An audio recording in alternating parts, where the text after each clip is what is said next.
seorang Muhammad Catur Gunandi menangis di depan Bapak Ibu semua? Emang bisa ya? Kita buat haru malam hari ini ya. Saya ditantang, emang bisa ya? Oke. Bapak Ibu semua, kita mendoakan izin Pak Catur, saya yang menyampaikan pesan haru kepada Bapak Ibu semua ya. Iya. Saya kan ingin membuat Pak Catur menangis. Bapak Ibu semua, ada momen haru yang mana beliau atas izin Allah dikaruniai yang keempat, anak yang keempat dalam kandungan, tetapi ternyata Allah panggil Pak Catur ya. Dalam momen yang haru itu beliau masih menyempatkan diri mengantarkan janji sahabatnya untuk hadir ke Hotel Santika. Beliau menyempatkan diri dari Bintaro untuk membersamai pada malam kemarin. Dan menyempatkan diri juga pada malam hari ini hadir di hadapan kita semua. Tepuk tangan untuk Bapak Muhammad Catur Gunandi.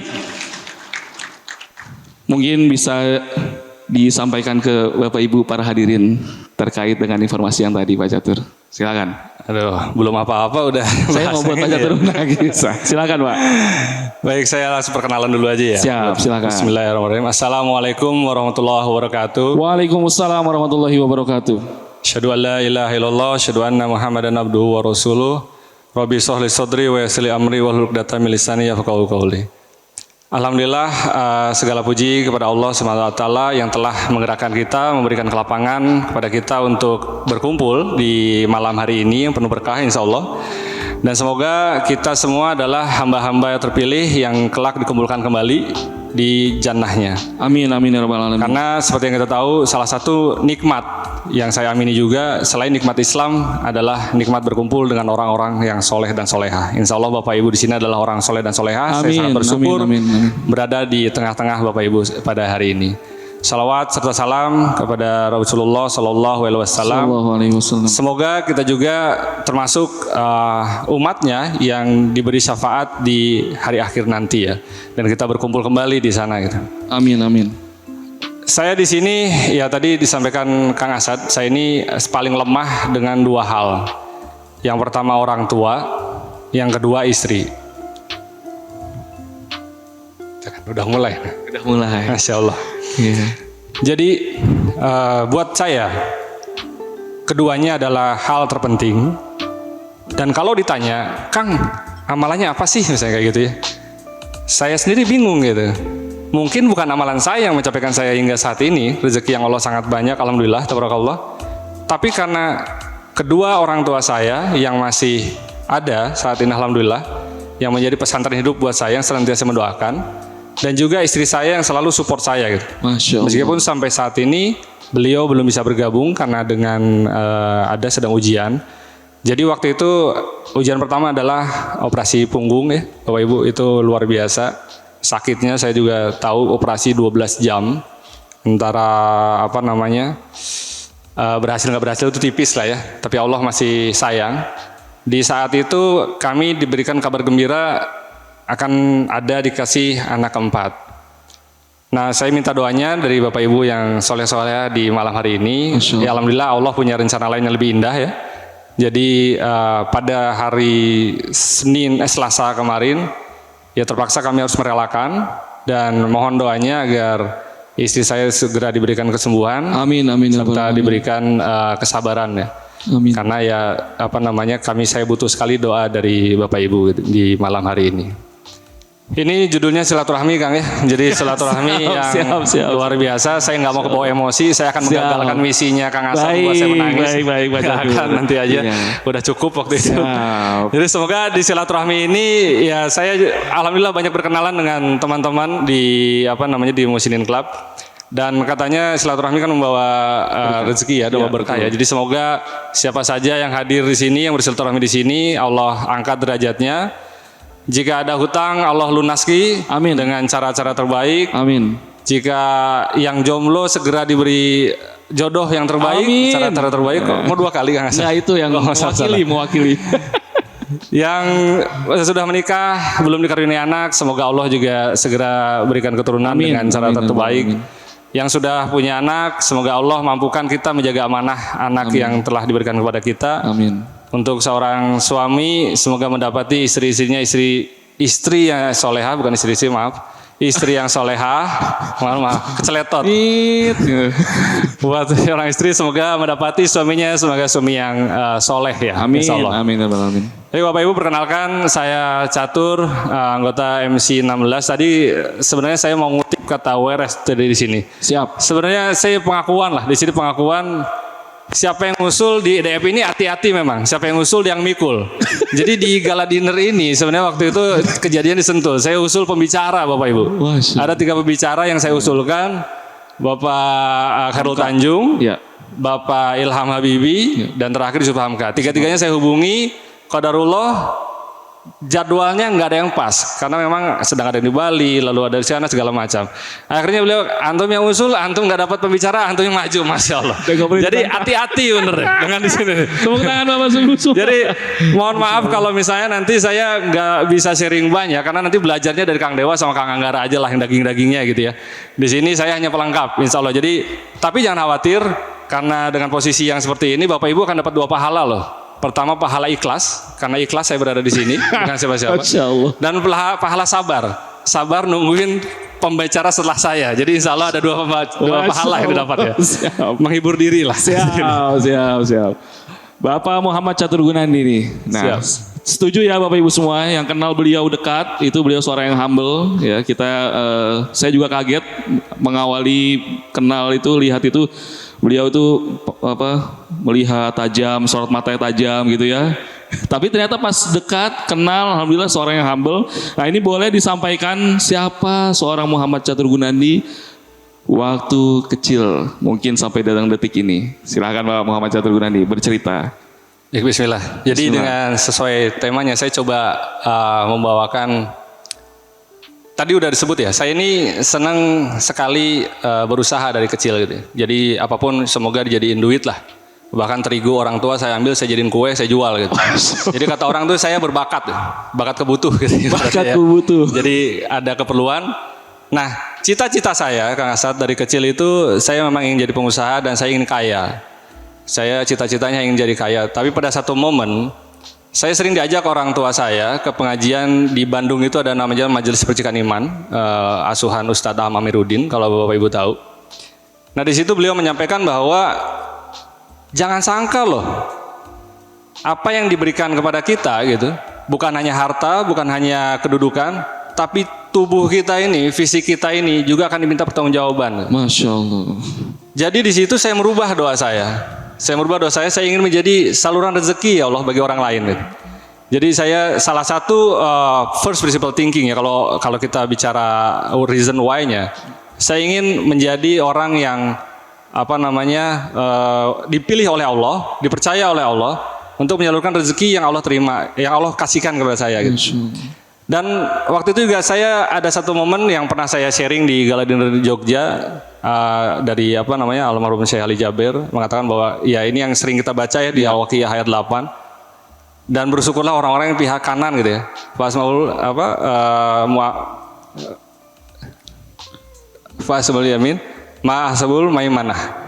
Jadi berkumpullah orang-orang yang kanan. Saya nggak perlu cerita lagi ya perjalanan saya ke kanan itu gimana karena udah cukup di Gala Dinner waktu Jogja aja ya. Nah, jadi dengan 2 hal tersebut itu menjadi energi buat saya, menjadi hal yang saya lakukan untuk meningkatkan kemampuan. Jadi kalau orang-orang tuh sampai hingga saat ini gitu ya, Kang Catur tuh pilih-pilih teman gitu ibaratnya. Nyari teman, harus ada yang oportunis lah, bilangnya oportunis atau cuan atau harus ada yang lain. Buat saya itu suatu hal yang harus saya lakukan karena saya sudah berdoa seperti tadi dan saya harus memantaskan diri untuk menjemput rezeki itu gitu. Jadi kalau tiba-tiba nanti kita ketemu gitu Kang Asad, misalnya belum kenal. Terus Kang Asad ngajak ngobrol ke saya gitu. Topiknya misalnya, Kang, kemarin Lesti Kejora sama Rizky Bilar tuh beneran gak sih gitu? Ya kita nggak tahu gitu. Iya. Saya nggak tahu. Atau misalnya lanjut lagi Kang Asad, misalnya konser Cinta Bersemi Leslar itu yang di Indosiar tanggal 23 jadi nggak? Saya nggak tahu. Saya nggak perhatiin hal-hal kayak gitu. Atau hal-hal diskusi-diskusi yang membuat saya tidak bermanfaat atau tidak memberikan faedah. Ya kita menghindar atau tidak hadir. Kecuali jika kemarin beberapa bulan lalu Kang Dodi datang ke BSD gitu. Iya. Diskusi tentang perumahan syariah. Diskusi tentang perumahan syariah itu menarik sampai 3 jam gitu Kang ya. Kalau anaknya nggak ngantuk mungkin lanjut waktu itu. Tapi mobil nitip nggak ke rumah? Enggak sih. Oh, nggak nitip mobil. Alhamdulillah enggak. Siap. Atau juga mungkin tentang berita yang harus diseimbangkan. Kayak kemarin kan ada contoh gorengan menurunkan IQ. Kita nggak terima kan ya? Waduh. Kita harus seimbangkan. Waduh. Mungkin nanti saya bisa ajak Kang Iyong sama Teh Ayu membuktikan bahwa nggak ada kaitannya. Gorengan bisa meningkatkan IQ, Kang. Iya. Gimana caranya ya makan gorengan sambil nonton kajian sidak subuhnya Kiai En ya. Masya Bisa kayak gitu ya. Allah. Tepuk tangan Jadi ningkatin dong. ilmu kan ya. Santri Bener ya, Teh Ayu ya? spesial. Santri spesial. Ya, jadi saya juga mengingatkan diri di diri saya bahwa setiap pagi sore kan kita juga al-masurot ya. Yang kita baca gitu, kita minta perlindungan bahwa kita minta dijaga badan kita, tangan kita dan lain-lain. Itulah yang menyebabkan saya terus hingga saat ini menggerakkan beberapa perusahaan, terus mencari opportunity baru, terus bergerak agar itu menjadi sebuah realisasi dari aksi atau niatan yang saya azamkan di awal. Masya Allah. Selamat datang Kiai EN. Baru sebut tadi. Ya. Ini katanya ada pembicara keempat Kiai. Masya Allah. Kiai izin. Ya, Mas ya. Ya. Mas Catur nih, teman-teman ingin tahu juga nih sebetulnya. Kan biasanya orang itu kalau ada titik suksesnya dia pernah mengalami kegagalan atau pernah mengalami guncangan di masa lalunya gitu. Nah, Mas Catur sampai titik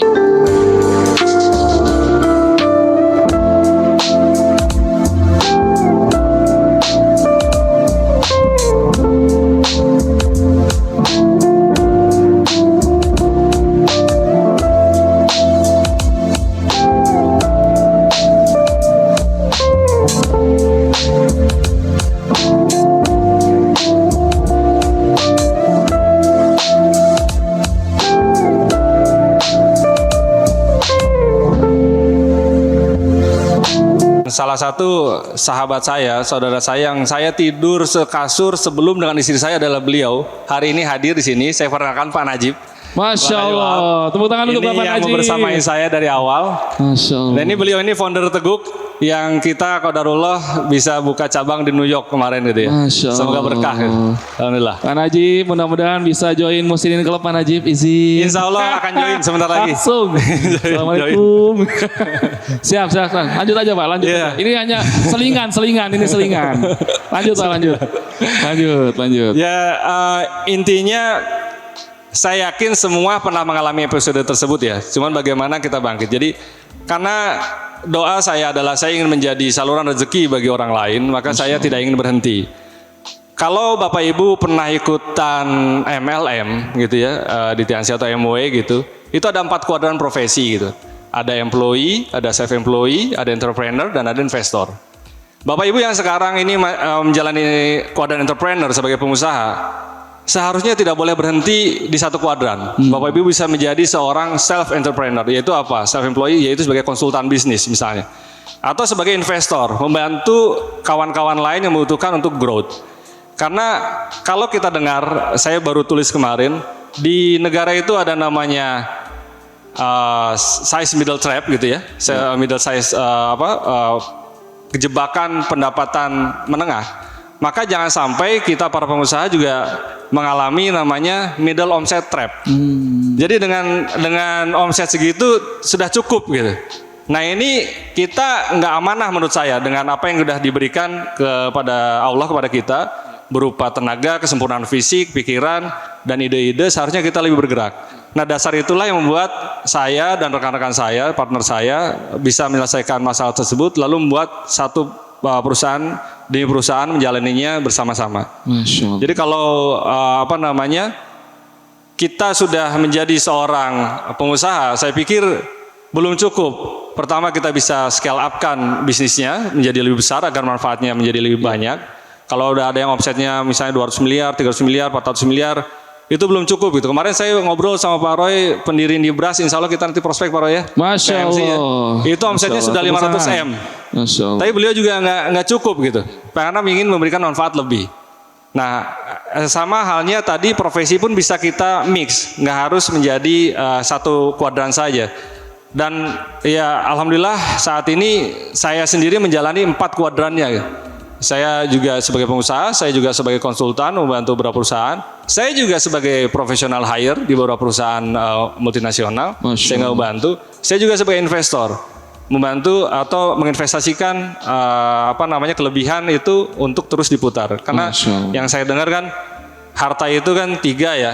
Ibaratnya sepertiga untuk di kita, sepertiga untuk disedekahkan, dan sepertiga diinvestasikan. Jadi nggak ada nasab ditabungkan sebetulnya. Jadi harus diputar. Nah itulah titik balik karena saya punya why-nya, punya bagaimana untuk tetap berkarya. Tadi ingin menjadi saluran rezeki bagi orang lain. Nah itu membuat saya tidak bisa untuk berhenti gitu. Masya Allah. Terima kasih. Tepuk tangan dong untuk Bapak Catur Gunandi.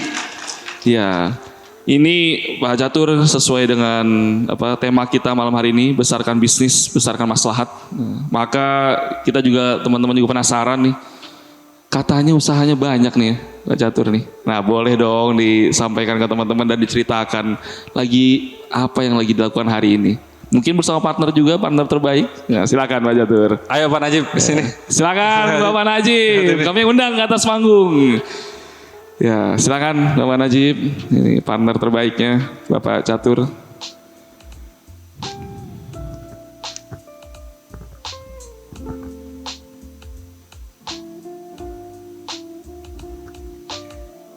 Jadi kami ini Bapak Ibu hijrah ke Jakarta barengan. Kami sekos berdua karena nggak punya apa-apa. Kita mulai dulu dari jualan mobil ya, pernah. Terus jualan ikan, alhamdulillah bangkrut itu. Kita pernah hanya makan nasi dengan kerupuk, membuat asam urat kita naik ya. Jadi ini benar-benar, dan ini orang pertama yang saya tidur sekasur sebelum istri saya. Jadi kami ini sama udah sahur sama satu sama lainnya. Gitu. Allahu Akbar. Silakan Pak Najib perkenalkan diri Pak. Silakan, monggo. Ya, assalamualaikum warahmatullahi wabarakatuh. Waalaikumsalam warahmatullahi wabarakatuh. Alhamdulillah hari ini punya kesempatan untuk bisa datang ke sini. Sebelumnya perkenalkan, nama saya Najib Mauludin. Saat ini kebetulan alhamdulillah kita ini sudah berpartner mungkin berapa tahun ya?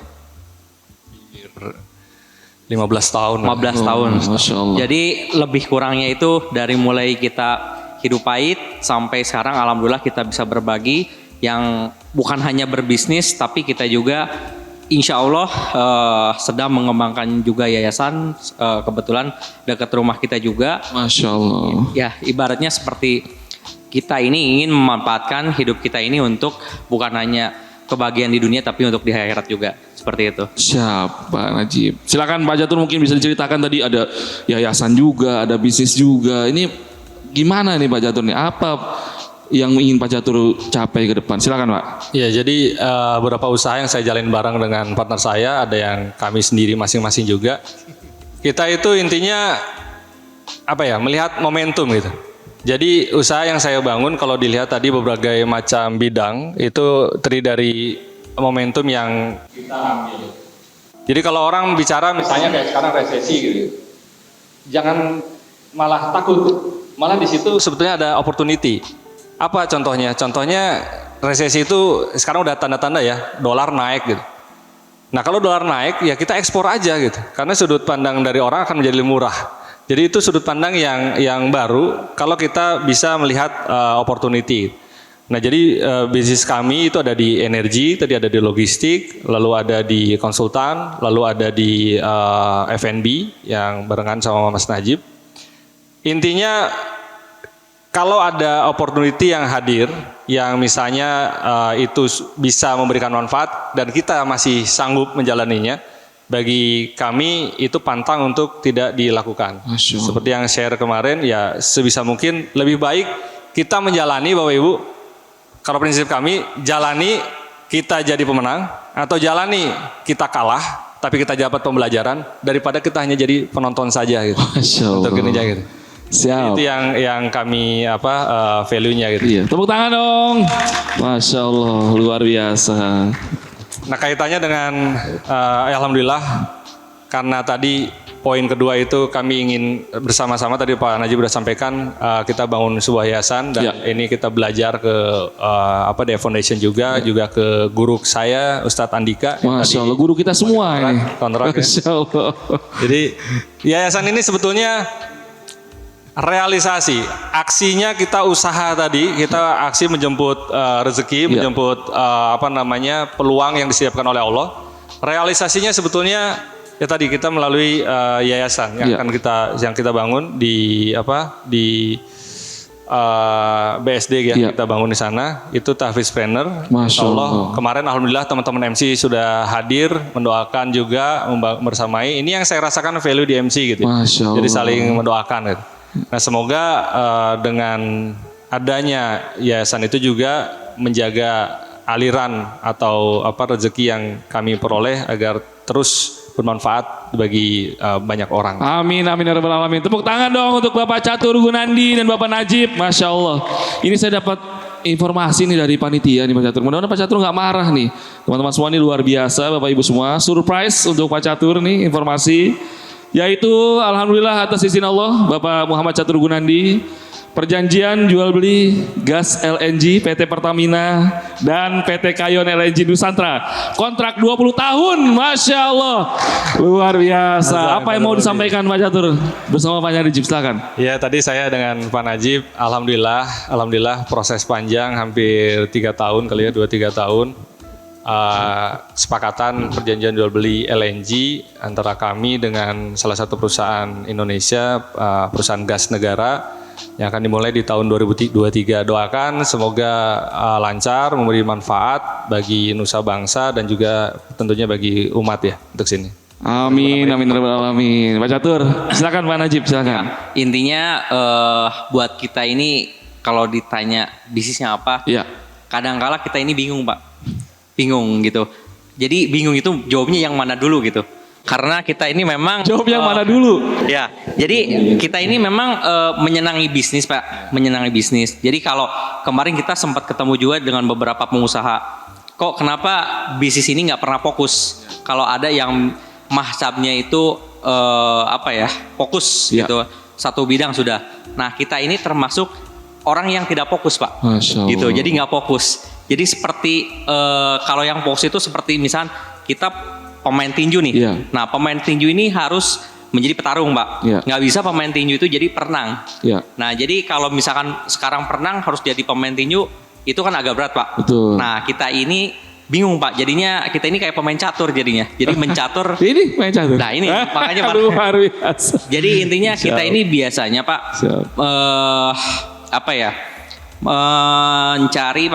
mencari untuk CEO muda Pak. Untuk kita besarkan dan kita bina, setelah itu kita didik dan akhirnya menjadi suatu bisnis yang baru Pak. Masya Allah. Makanya kalau ditanya bisnis apa, kadang kita bingung Pak sampai sekarang. Tepuk tangan dong untuk Bapak Catur Gunandi dan Bapak Najib. Pak Catur terakhir, Pak Catur, apa yang mau disampaikan ke Bapak Najib sambil dipeluk dong? Waduh, janganlah. Silakan. Nggak usah lah.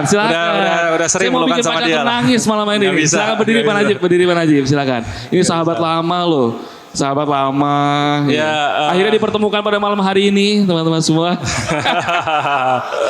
Tali kasih. Ini kayak udah gak ketemu lama ya. Susah saya menghadirkan. Silakan Pak Catur. Jadi alhamdulillah di momen hari ini sahabat saya bisa hadir juga. Sebenarnya ada satu rekan saya juga jauh dari Bandung, itu Lutfi. Wah, doakan juga sedang dalam bangkit. Yang mana Mas Lutfi? Silakan Mas Lutfi. Kita panggil semua teman-temannya juga nggak apa-apa Pak Catur. Luar biasa. Mas Lutfi, silakan Mas Lutfi. Masya Allah. Silakan Mas Lutfi. Jadi kemarin waktu saya dites Kang Asad, izin saya itu ternyata tipikalnya HR atau GA gitu ya. Jadi izin di sini juga karena saya ingin memastikan bahwa message yang diterima Bapak Ibu itu setidaknya ada manfaatnya, setidaknya menjadi wasilah bagi kami semua. Maka poin pertama yang ingin saya sampaikan adalah jangan sia-siakan kesempurnaan tubuh dan pikiran serta kesehatan dimiliki jadikan diri kita ini sebagai dipercaya oleh Allah sebagai saluran rezeki bagi orang lain karena kita nggak hidup untuk sendiri. Lalu kedua, jangan terjebak dengan omset yang segitu-gitunya atau middle omset trap karena Bapak Ibu ditakdirkan Allah saya yakin bisa melejit, bisa lebih luas lagi. Amin, amin, betul. Yang terakhir sebetulnya ini perjalanan pada saat 2 minggu lalu sama dengan Ustadz Randy ke Cinangneng dalam keadaan gelap. Di guru saya Ustadz Andika dan Ustadz Beben saya nanya, Kiai saya bilang, seandainya kita sudah memberi, lalu Allah masih menahan itu apa? Sini saya sudah pernah tulis tapi saya ingin menyampaikan karena ini benar-benar nampol buat saya pribadi juga buat tim saya. Beliau mengatakan, Bang, kalau Allah masih menunda, tandanya masih ada maksiat. Allahu Akbar. Maka itu yang benar-benar kami berdua juga lihat lagi semuanya. Jangan-jangan di kami, di keluarga ataupun di karyawan masih ada maksiat yang dilakukan sehingga belum bisa lebih besar lagi, belum bisa lebih tinggi lagi. Dan nasihat beliau, luruskan niat, cut off maksiat, hadirkan malaikat agar rezeki Allah mendekat dan hidup melesat. Allahu Akbar. Masya Allah, tepuk tangan yang meriah. Dipeluk dong Pak Catur. Masya Allah. Apa namanya, keluarga Cemara ya, keluarga Cemara. Ya, silakan diabadikan. Ya, ini satu kasur bertiga waktu itu Pak? Oh enggak, berdua aja. Berempat satu kasur. Satu lagi Mas Ade Jigo. Iya Pak Catur. Bapak Ibu mungkin silakan. Ya, karena saya lihat waktunya udah habis. Gede-gede tulis waktu habis kalau gitu, Masya Allah. Siap. Terima kasih atas perhatiannya, atas keikhlasan dan kesabarannya. Semoga menjadi amal ibadah buat Bapak Ibu dan juga menjadi hal yang baik bagi kami. Jika itu adalah hal yang manfaat tentu datang dari Allah. Jika itu ada kesalahan tentunya dari kami yang harus masih banyak belajar. Siap. Tolong bersama kami. Terima kasih. Jazakallahu khairan. Wassalamualaikum warahmatullahi wabarakatuh. Waalaikumsalam warahmatullahi wabarakatuh. Tetap di sini, Pak. Bertiga tetap di sini. Ya, ada penyerahan plakat. Nah, ini oleh penentu DP Foundation nih, Pak. Oleh penentu DP Foundation, Bapak Samsul. Nah, kita undang Bapak Samsul ke depan ya. Luar biasa. Aduh, silakan Bapak Samsul. Untuk penyerahan plakat. Nah, jadi tim penentu DP Foundation bersama Bapak Haji Iyong, sekarang Pak Samsul, stafnya nih, staf ahli. Silakan Pak Samsul. Silakan. Ya, diserahkan plakat. Nah, ini 3 sekawan. Nah, Masya Allah. Bertiga dong. Nah, gitu berempat. Bagus. Baik, tepuk tangan yang meriah untuk Bapak Muhammad Catur Gunandi. Berkah Pak Catur, sampai ketemu lagi.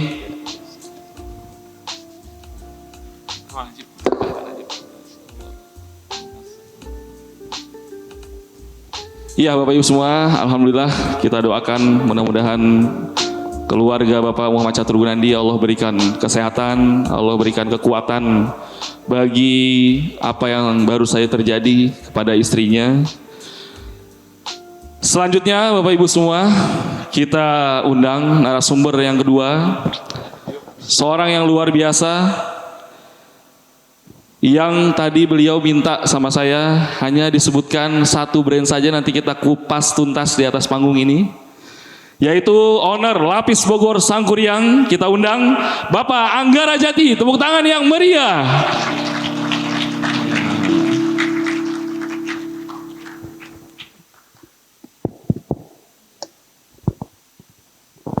Ya, rupanya masih perjalanan. Usaha rumahan berdiri. Silakan Bapak Anggara.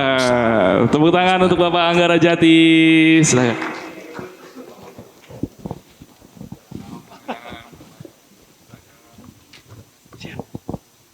Luar biasa. Silakan duduk Pak. Ya, ada yang sama antara Pak Anggara dengan Pak Catur ya. Ada yang bisa. Saya teringat pesan Pak Catur ya. Ternyata ada 2 kesamaan untuk pemateri 2 ini nih. Nah, luar biasa. Mudah-mudahan daging ya pada malam hari ini ya. Mas Anggara Jati. Ya, ini teman-teman ingin mengenal loh Mas Anggara Jati. Siap. Silakan Mas Anggara Jati, mangga. Memperkenalkan diri Mas. Assalamualaikum warahmatullahi wabarakatuh. Waalaikumsalam warahmatullahi wabarakatuh. Perkenalkan, nama saya Anggoro Kasih Nugroho Jati. Oh, jadi karena bukan kepanjangan. Bukan Anggara, Anggoro. Lahirnya di Jawa. Iya. Nama Anggoro Kasih itu artinya Selasa Kliwon. Kalau Kliwon ketik itu rek spasi itu Selasa Kliwon nggak boleh kerja di air. Iya. Iya. Tidak cocok ya. Tidak cocok katanya. Siap. Mas, ya.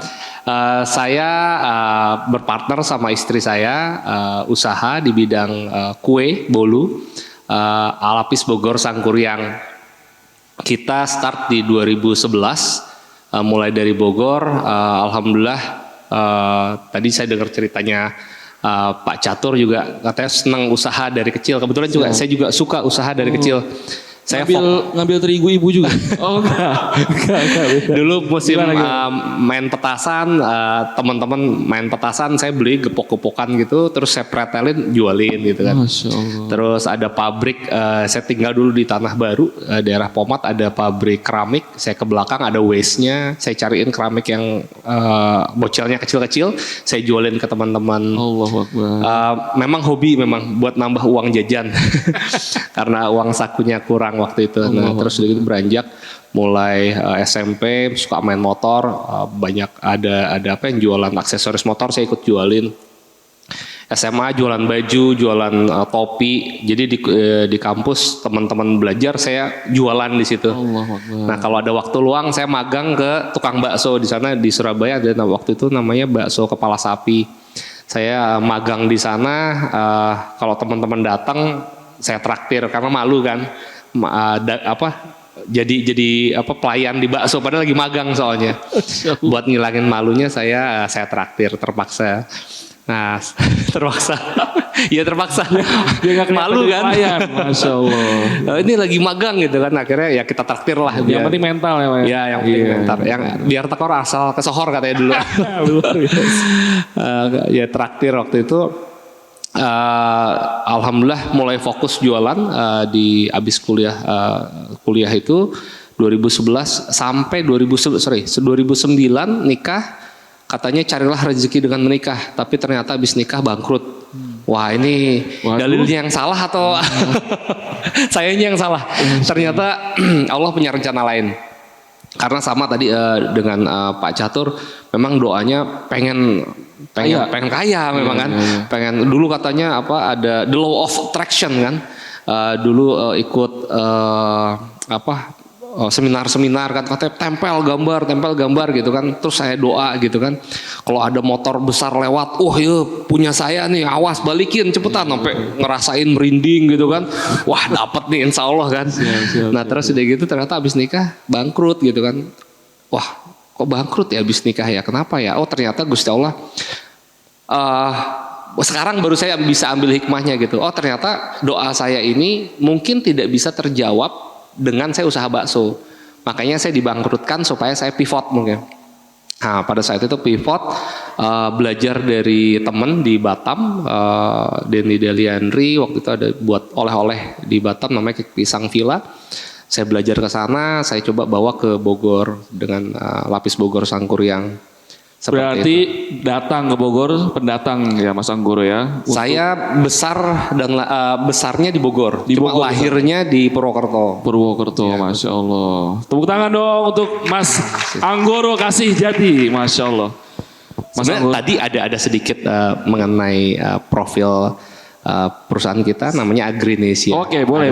Sedikit, boleh. 57 detik. Iya boleh. 1 jam boleh. Mas. Silakan Mas. Ada video dari Oke, silakan kita lihat. Sebuah usaha rumahan berdiri yang menjadi cikal bakal usaha pelestari makanan khas Nusantara. Kini berkembang di bawah naungan Agrinesia yang memiliki visi menjadi perusahaan global terkemuka yang menjaga keseimbangan antara keuntungan usaha, kesejahteraan karyawan dan masyarakat, serta kelestarian lingkungan dalam memfasilitasi masyarakat berbagi dan menunjukkan perhatiannya. Semua produk Agrinesia sudah memenuhi standar keamanan makanan yang dibuktikan dengan adanya jaminan sertifikasi halal dan nomor registrasi BPOM serta area produksi yang telah mendapatkan sertifikasi FSSC 22.000. Agrinesia, pelestari makanan khas Nusantara. Tepuk tangan yang meriah, Masya Allah. Agrinesia ya Pak Anggur ya. Iya. Dikirain perusahaan pupuk. Karena Agrinesia. Iya benar-benar. Ya, Agrinesia itu Anggara Rizka untuk Indonesia. Luar biasa. Biar kelihatan romantis ya. Iya. Luar biasa. Istri saya namanya Rizka. Masya Allah Pak Anggur. Ini teman-teman pengen tahu nih. Ini kan tema besar hari ini kan besarkan bisnis, besarkan maslahat nih Pak Anggur. Ini tadi juga dilihat ada bolu kukus, ada tugu gitu kan. Nah coba disampaikan ke teman-teman siapa sih selain Lapis Bogor Sangkuriang ini ada apa aja tadi di Agrinesia itu. Silakan Pak. Ya, kita mulai start di 2011 di Lapis Bogor Sangkuriang. Waktu itu kita karena alhamdulillah Allah kasih supply sama demand nggak seimbang, biasa kan lagi viral waktu itu awal-awal 2011. Banyak orang mau buka di Makassar, ada mau orang buka Kalimantan, di Surabaya, di Sukabumi dan lain-lain. Tapi memang pada saat itu kita belum siap. Saya waktu itu kan bangkrut itu kan karena kita kekurangan, kita nggak punya ilmu, nggak punya pengalaman, akhirnya kita bangkrut di situ, mismanagement lah. Gitu ya. Nah ketika kita dikasih Allah kesempatan lagi di Lapis Bogor Sangkuriang, kita nggak mau ngulangin kesalahan itu. Nah ada kesempatan untuk expand sana, expand sini, karena permintaan kita tahan, kita benerin fundamentalnya dulu. Baru di 2015 kita baru putuskan untuk ekspansi ke Surabaya. Nah, 2017 kita ekspansi ke Jogja, Bandung, yang terakhir kemarin di 2022 kita di Medan. Masya Allah. Medan. Ini untuk produk apa? Oleh-oleh setiap oleh-oleh. kota. Ya, oleh-oleh. Bisa disebutkan dong apa aja? Kan tadi kan ada Lapis Sangkuriang, boleh dong. Ya, kalau nanti juga ada ada di kalau Bapak Ibu ada yang ke Jogja, ada bakpia kukus Tugu Jogja. Masya Allah. Kalau ini berkenan.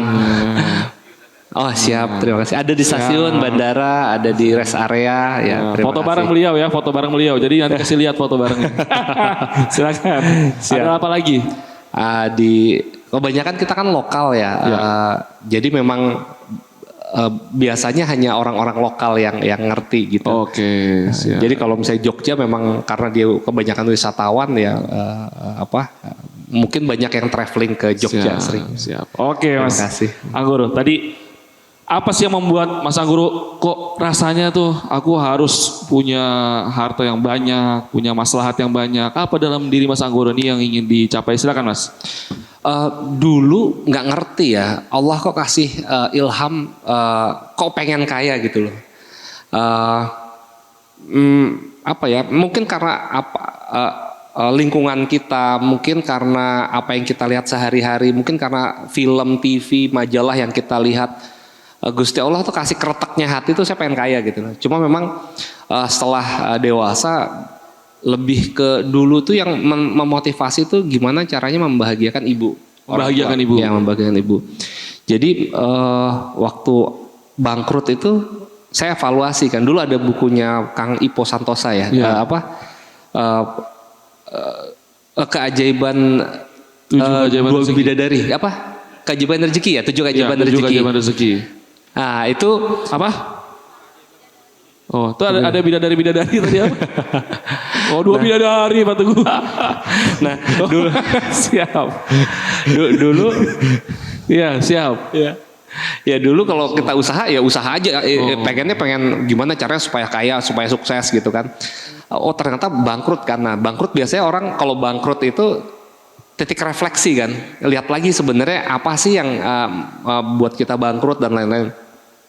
Secara teknis ya itu kan kurang fokus, kurang ilmu gitu kan, skillnya, pengalaman dan lain-lain. Tapi kalau kan ada dari teknis terus ada faktor X kan, spiritualnya seperti apa gitu. Siap. Oh saya kurang dekat sama Allah gitu kan. Nah, terus udah gitu dengan ibu sama istri ya kan. Nah itu juga ternyata kurang nih. Oh saya baca buku itu, 2 doa bidadari ini punya peran sangat penting gitu. Oh 2 bidadari, luar biasa. 2, dokter 2, sudah 2? Dua. Bidadarinya ibu dan istri Ibu dan istri. maksudnya. Masya Allah. Ya, iya. Nah dari situ semenjak saat itu saya mulai tuh kalau misalnya keluar rumah gitu, waktu itu masih tinggal nebeng di rumah ibu, mah minta doanya ya, ibu saya cuma doang gitu. Terus saya minta istri saya, Dek kamu minta doa sama ibumu, Bu minta doa ya, lagi begini gini. Oh ya pasti dimarahin. Kalau saya cuma doang, kalau istri saya dimarahin, ya pasti didoain namanya anak sendiri dan bla bla bla lah. Tapi saya rasakan sejak saat itu bumi dan langit ya. Kalau orang Jawa bilang apa? Gudir ngalih ya. Apa orang Jawa ada? Gudir ngalih itu apa? Apa? Kayak kalau tasbih itu merutul itu kayak satu nyari ambrol gitu. Ambrol. Ya Mas, ini kita lagi di tanah Sunda. Aja. Saya kebetulan tinggal di Surabaya. Kayak ambrol gitu loh. Jadi pintu rezeki itu kayak dibukain gitu loh. Nah ibu saya yang tadinya saya kejerat hutang, memang dulu kan diajarin pakai gestun, pakai kartu kredit ya kan. Punya kartu kredit 7, gestun 5 bayaran. Saya 3 aja limitnya 5 juta. 3 juta, 5 juta. Kelilit saya. Kelilit. Rumah cicilan, motor operasional, mobil cicilan, semuanya serba cicilan. Dulu pas ibu mertua saya datang ke rumah, itu pas kok kebetulan surat cinta datangnya bersamaan beserta debt kolektornya. Allahu Akbar. Nah itu pas saya pulang itu ibu saya mukanya mengkerut gitu, ibu mertua. Bapak saya diem gitu. Kenapa? Walah ternyata surat cinta datang, saya lihat terus cerita akhirnya ibu mertua saya. Tadi ditagih, waduh itu muka saya sebagai mantu kan bingung ya mau ditaruh di mana, ini saya laki-laki gitu kan. Nah semenjak saya mempraktekin itu ya, itu 180 derajat gitu. Ibu saya sampai bilang, kamu kok, dalam hatinya ibu mertua saya cerita sama waktu udah setelah beberapa tahun itu, saya kira tuh Rizka kok dulu tuh jadi pembohong ya. Kok anak saya jadi pembohong ya, kan cerita gitu omset berapa. Bu alhamdulillah nih jualan segini. Kok Rizka mau nyenangin ibunya kok sampai jadi pembohong ya. Padahal kita nggak bukan bohong gitu loh, karena kita kasih tahu kabar gembira ini ke ibu kita gitu kan. Nah seperti itu sih, alhamdulillah. Bedanya itu setelah praktekin itu kesannya ibu tuh cuma sama ibu mertua saya marah-marah, tapi beda banget sih. Itu yang saya rasain. Kuncinya itu ya, dua beda. Kalau buat saya kebetulan alhamdulillah Allah kasihnya lewat luar biasa. Tepuk tangan dong untuk Mas Anggoro Jati. Alhamdulillah. Ya.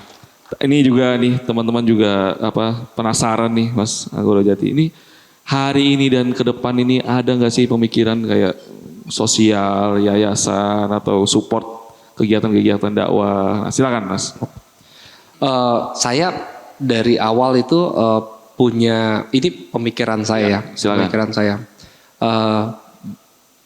Pertama kali saya harus bahagiakan itu ring 1 saya. Jadi ibu saya, bapak saya, keluarga inti, anak-anak, istri dan lain-lain. Setelah itu ngelebar ke ring kedua saya. Ring kedua saya ada saudara-saudara.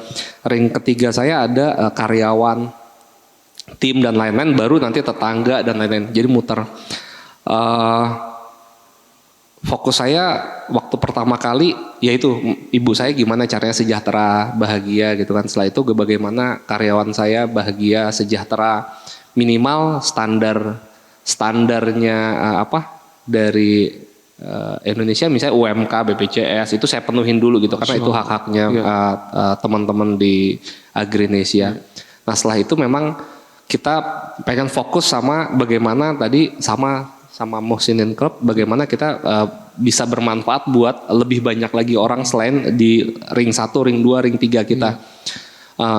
Saya pengen sama semangatnya sama teman-teman di sini punya punya satu lembaga yang bisa sustainable gitu, yang bisa menghidupi dirinya sendiri.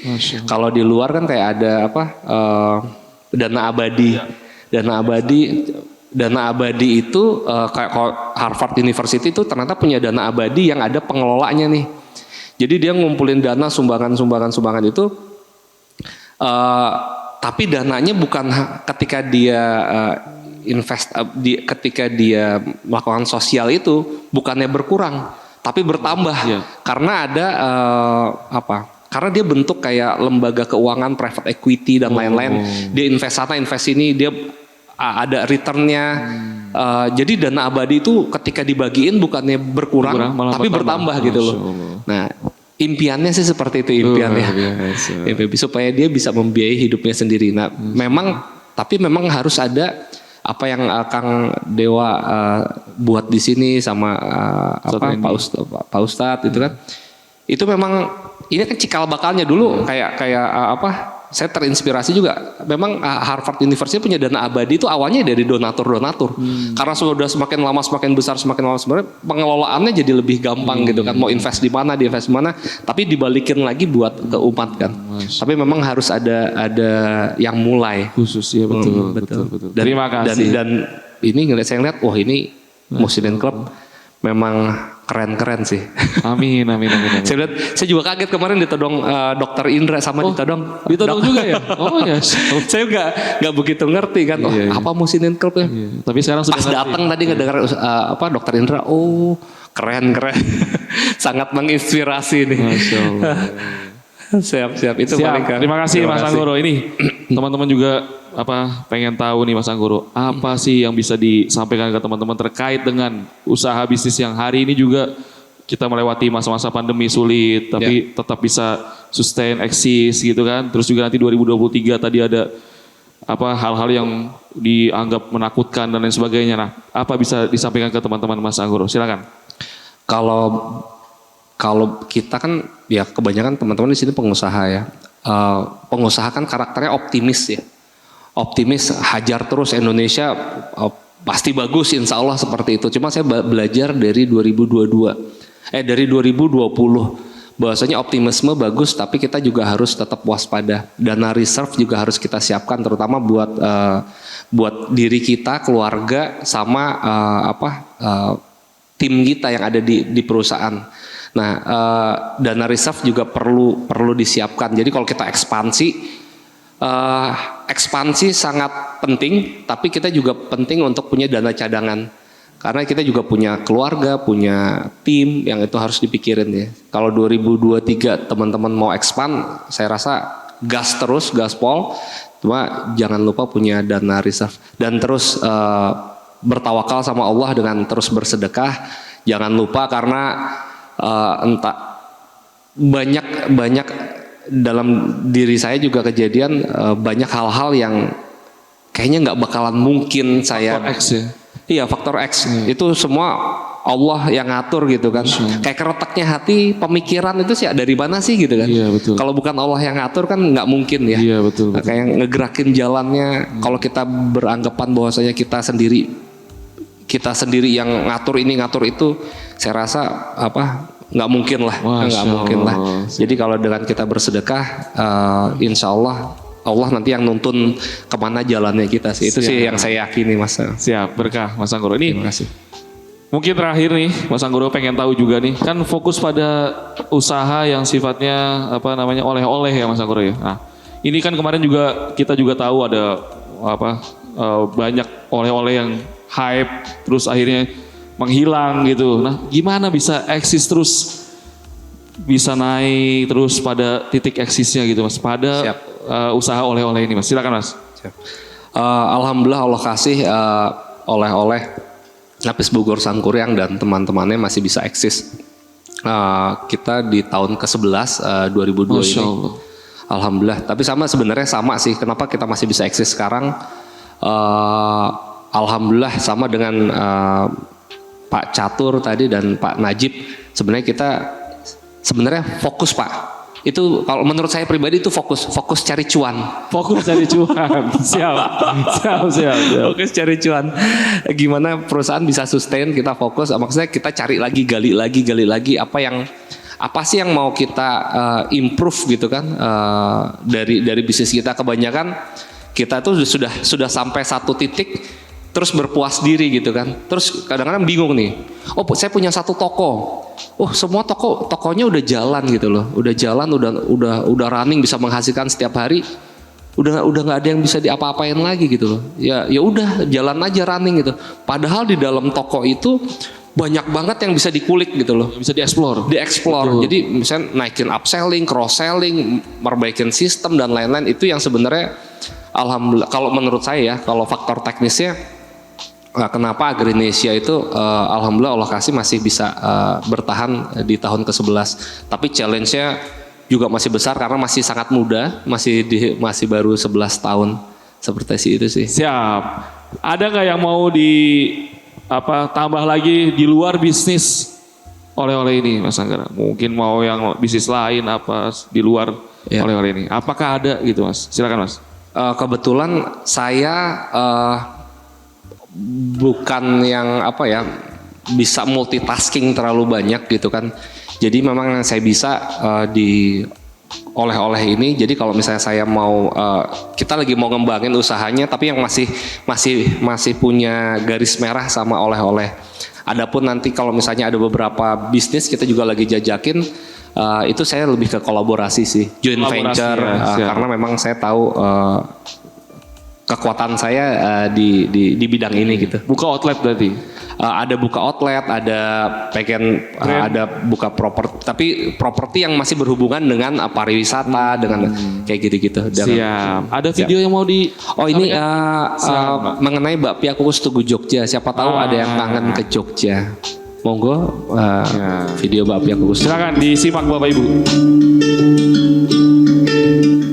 Kita seperti lagi di Jogja ini ya. Ini Jogja, tempat lahir tarian tradisi, tak menolak eksplorasi.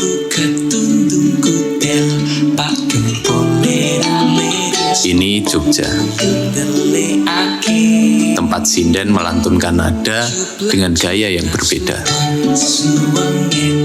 Ini Jogja, seutas lukisan batik indah yang lahir dari canting masa kini.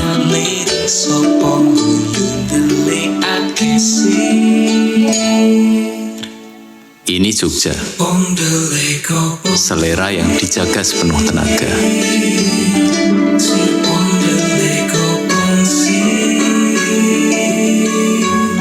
Yang tak pernah lupa akan tradisi.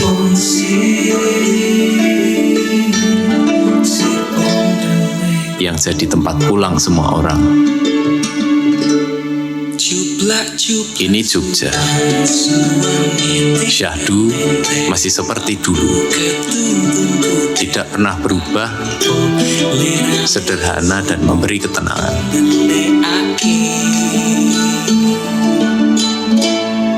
Ini Jogja, lebih dari sekedar kota, adalah cita rasa yang tak lapuk oleh waktu. Inilah cerita tentang Jogja.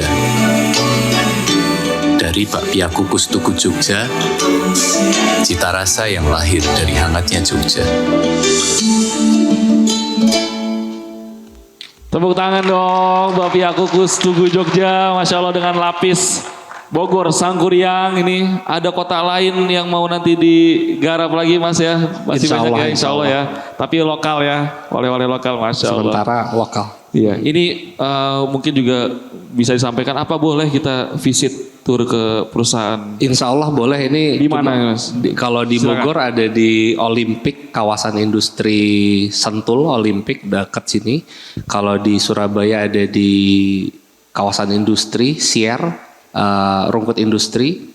Kalau di Medan ada di Kimstar, kawasan industri Kimstar itu.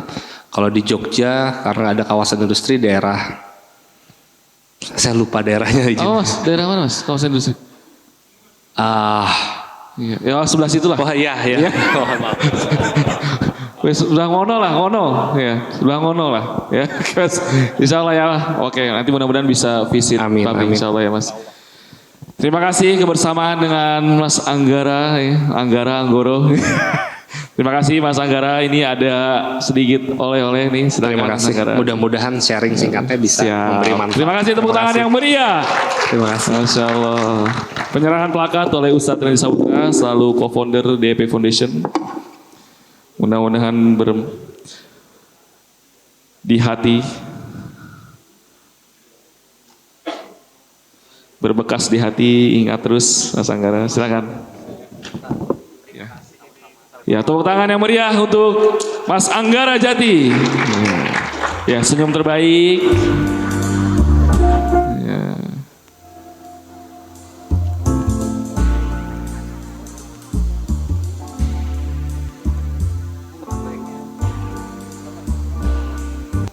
Makasih Mas Anggara Jati. Sampai ketemu lagi Mas, berkah Mas. Iya, insya Allah kita kontak-kontakan Mas ya. Siap. Tepuk tangan untuk Mas Anggara Jati. Masya Allah. Ya.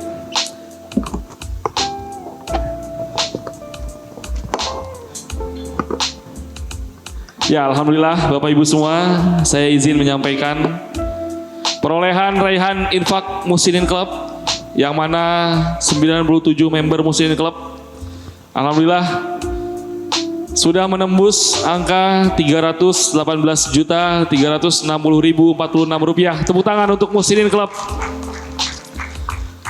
Dan perolehan non Muslimin Club, terima kasih Bapak Ibu para pengusaha, penggiat dakwah yang sudah hadir pada malam hari ini. Donasi yang terkumpul 21.833.334 rupiah. Tepuk tangan untuk Bapak Ibu semua yang hadir pada malam hari ini. Kami informasikan di meja Bapak Ibu semua ada QRIS. Silakan bisa mensupport program DP Foundation. Salah satunya adalah gala dinner yang mana insya Allah akadnya akan digunakan untuk pemberangkatan santri Hufaz Mutkinin yang mana insya Allah akan diberangkatkan ke Tanah Suci Mekah, yaitu santri-santri terbaik. Bapak Ibu semua, tidak lengkap rasanya jika saya tidak memanggil satu narasumber lagi. Ini luar biasa sekali. Memiliki 60 brand yang mana sudah malang melintang di dunia bisnis UMKM yang hari ini hadir membersamai kita semua, dan saya akan kupas kuliti di depan panggung. Kita panggil founder DP Foundation, Kang Haji Dewa Eka Prayoga. Tepuk tangan yang meriah.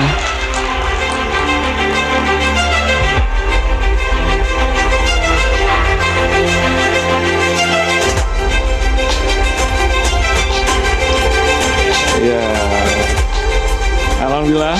Silakan duduk Kang. Ya. Ya, mohon diabadikan ini 2 batik terbaik ini. Saya promosikan Bapak Ibu semua yang digunakan oleh Kang Dewa, dan hampir di lemarinya beliau itu batik tit ya. Silakan Kang Dewa. Apa itu? Ada di sini ownernya. Ayo disampaikan biar pas itu. Ownernya biar cair gitu. Iya, nanti belakang lah itu. Di belakang layar, Masya Allah. Tepuk tangan untuk Kang Dewa Eka Prayoga. Masya Allah. Kang Haji Dewa Eka Prayoga ini teman-teman banyak juga pengen tahu nih seorang Kang Dewa Eka Prayoga, orang yang sibuk, yang ya mungkin dilihatnya agak sedikit saya harus sampaikan ini walaupun agak keras ya, nggak apa ya. Mudah-mudahan tidak lanjut diturun dari panggung. Istilah. Aduh, ya ini pengen tahu nih siapa seorang Dewa Eka Prayoga. Silakan. Memperkenalkan diri. Siapa seorang Dewa Eka Prayoga? Ya, bismillah.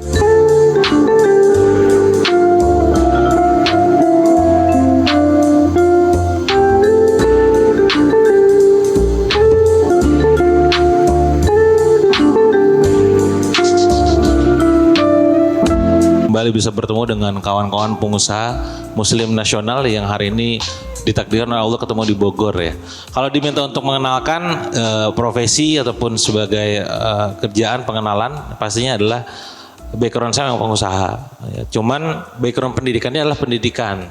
Jadi sama kayak tadi juga Kang Najib, kalau misalkan ditanya bisnisnya apa juga bingung jawabnya ya.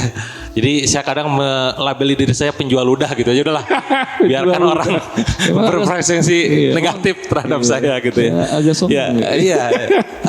Gini, karena background pendidikannya adalah pendidikan, kuliah di UPI Bandung kurang lebih di tahun 2012 ya. 2008. Cuman nggak sempat lulus. Jadi mau gak mau memang bisnis adalah sebuah jalan yang memang harus mau saya jalanin sih gitu, karena gak memungkinkan untuk diselesaikan. Jadi kerjaannya bisnis, hobinya nulis, udah gitu aja. Masya Allah, gitu aja. Luar biasa.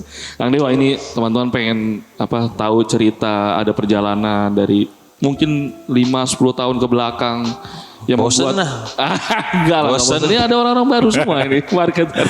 Ya Kang Dewa silakan bercerita, ada hal yang membuat Kang Dewa sampai dengan hari ini. Silakan Kang. Monggo sharing-sharing.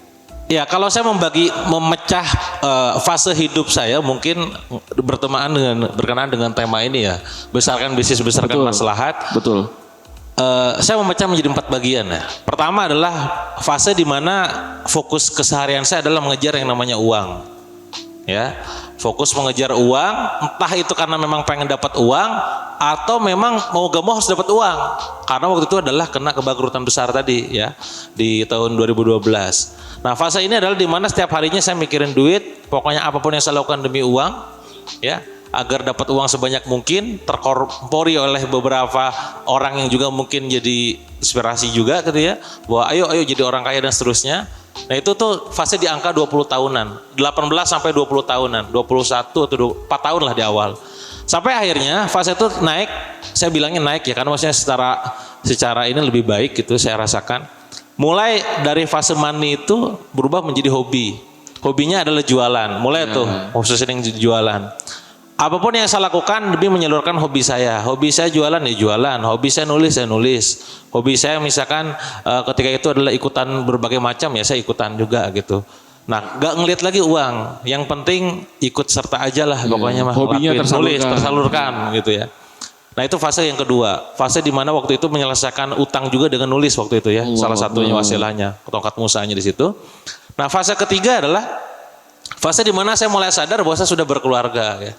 Jadi pas sudah nikah Mulai sadar. Allahu Akbar. Ya fase karena waktu yang kita habiskan terlalu banyak untuk nyelesain utang dan juga nyari duit tadi. Oh, jadi ada problem yang ketinggalan. Saya nulis buku itu teman-teman, kemarin juga ada yang nanya ke saya, Kang Dewa itu beneran seriusan nulis buku hanya waktu 7 hari gitu ya. Saya katakan ya yes, saya nulis 7 hari saja dan itu selesai. Buku 7 kesan fatal itu ditulis yang 7 hari. Rekor paling lama ya itu cuma 14 hari. Itu bodo amat buku kesekian, buku bodo amat ini prinsip gue. Sisanya itu rata-rata 7 hari, 8 hari, 10 hari. Nah, orang nanya kenapa kok cepat? Ya pertama waktu itu memang ya saya nggak ada waktu lagi, nggak ada kerjaan lagi selain nulis. Kedua ya memang saya hobi di situ dan ternyata Allah takdirkan kekuatan untuk bisa nulis cepat gitu. Nah itu nulis tuh. Nah kadang lupa waktu. Jam 9 saya nulis, beres itu jam 2 malam. Jam 9 pagi? Enggak, jam 9 malam saya nulis. Ya, jam 9 malam. Jam beres jam 2. Itu nongkrong di kafe tuh di Bandung. Jadi saya punya kafe di Bandung langganan. Kalau tiap nulis itu jam 9 malam sampai jam 2 pagi, balik ke rumah, subuh beres, udah tapi gak sehat jadinya. Nah itu juga awal mula saya sakit tuh. Jadi saya tuh sering gadang malam-malamnya tuh. Ya kalau di track ke belakang apa ya gitu. Ya kayaknya gadangnya ini yang bisa bahaya kan. Nah itu pokoknya gara-gara ngomongin hobi itu ya semua disikat. Sampai ya keluarga dilupakan. Nah fase ketiga adalah mulai fokus ke keluarga. Dalam arti gini, mulai sekarang ada waktu untuk anak. Mulai saya belajar tentang bagaimana mendidik anak yang baik dan benar gitu ya. Mulai saya bisa memahami istri saya ya. Karena semenjak menikah juga kan kondisinya langsung diuji dengan kebangkrutan besar. Jadi bingung nih gimana gitu. Tapi lagi-lagi di situ ternyata belum selesai fasenya gitu. Banyak orang mengira fase keluarga adalah titik terakhir. Iya. Jadi kalau dibikin fase itu tadi ya, money, hobi, family. Ya. Nah selesai itu di situ. Ternyata enggak.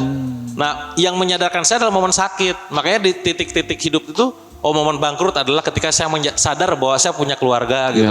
Dan berkeluarga itu sangat berarti buat saya. Momen sakit ternyata enggak cuma keluarga gitu. Tapi apa? Ada sesuatu yang memang kita perlu perjuangkan. Maka fase keempat adalah fase legacy. Meninggalkan legacy. Ya fase di sinilah akhirnya saya mulai mengubah purpose hidup saya tuh. Yang dulunya tuh pokoknya mah demi aktualisasi diri, demi uang pertama. 2 adalah aktualisasi diri. Aktualisasi diri tuh pada saat fase saya mengikuti kontes sampai 29 kali tuh. Iya, nggak terkalahkan ya. Alhamdulillah ya kan. Terakhir kemarin 30 kali tuh. Kemarin ikutan coba lagi turun gunung gitu. Menanjak gitu. Iya, Mas Samsul mau dilawan Mas Samsul. Nah, itu tuh fase di mana pengen aktualisasi diri masih muda wajar kan. Gitu kan. Menang gitu kan. Terus juga udah beres. Banyak sama keluarga. Tapi kayaknya udah gitu. Nah, pas waktu sakit itulah momen ketika kayaknya hidup saya tuh gak cuma buat keluarga deh gitu.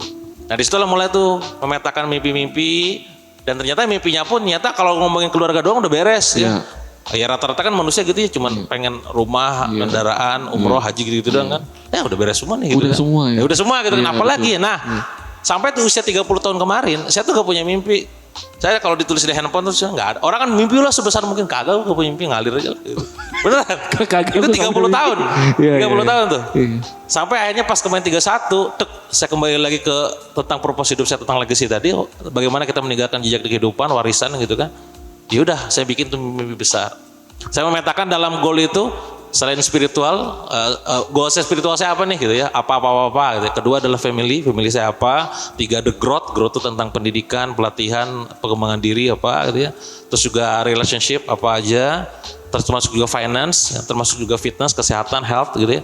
Nah terakhir itu adalah filantropi. Nah di antara semua goal paling banyak itu filantropi sekarang.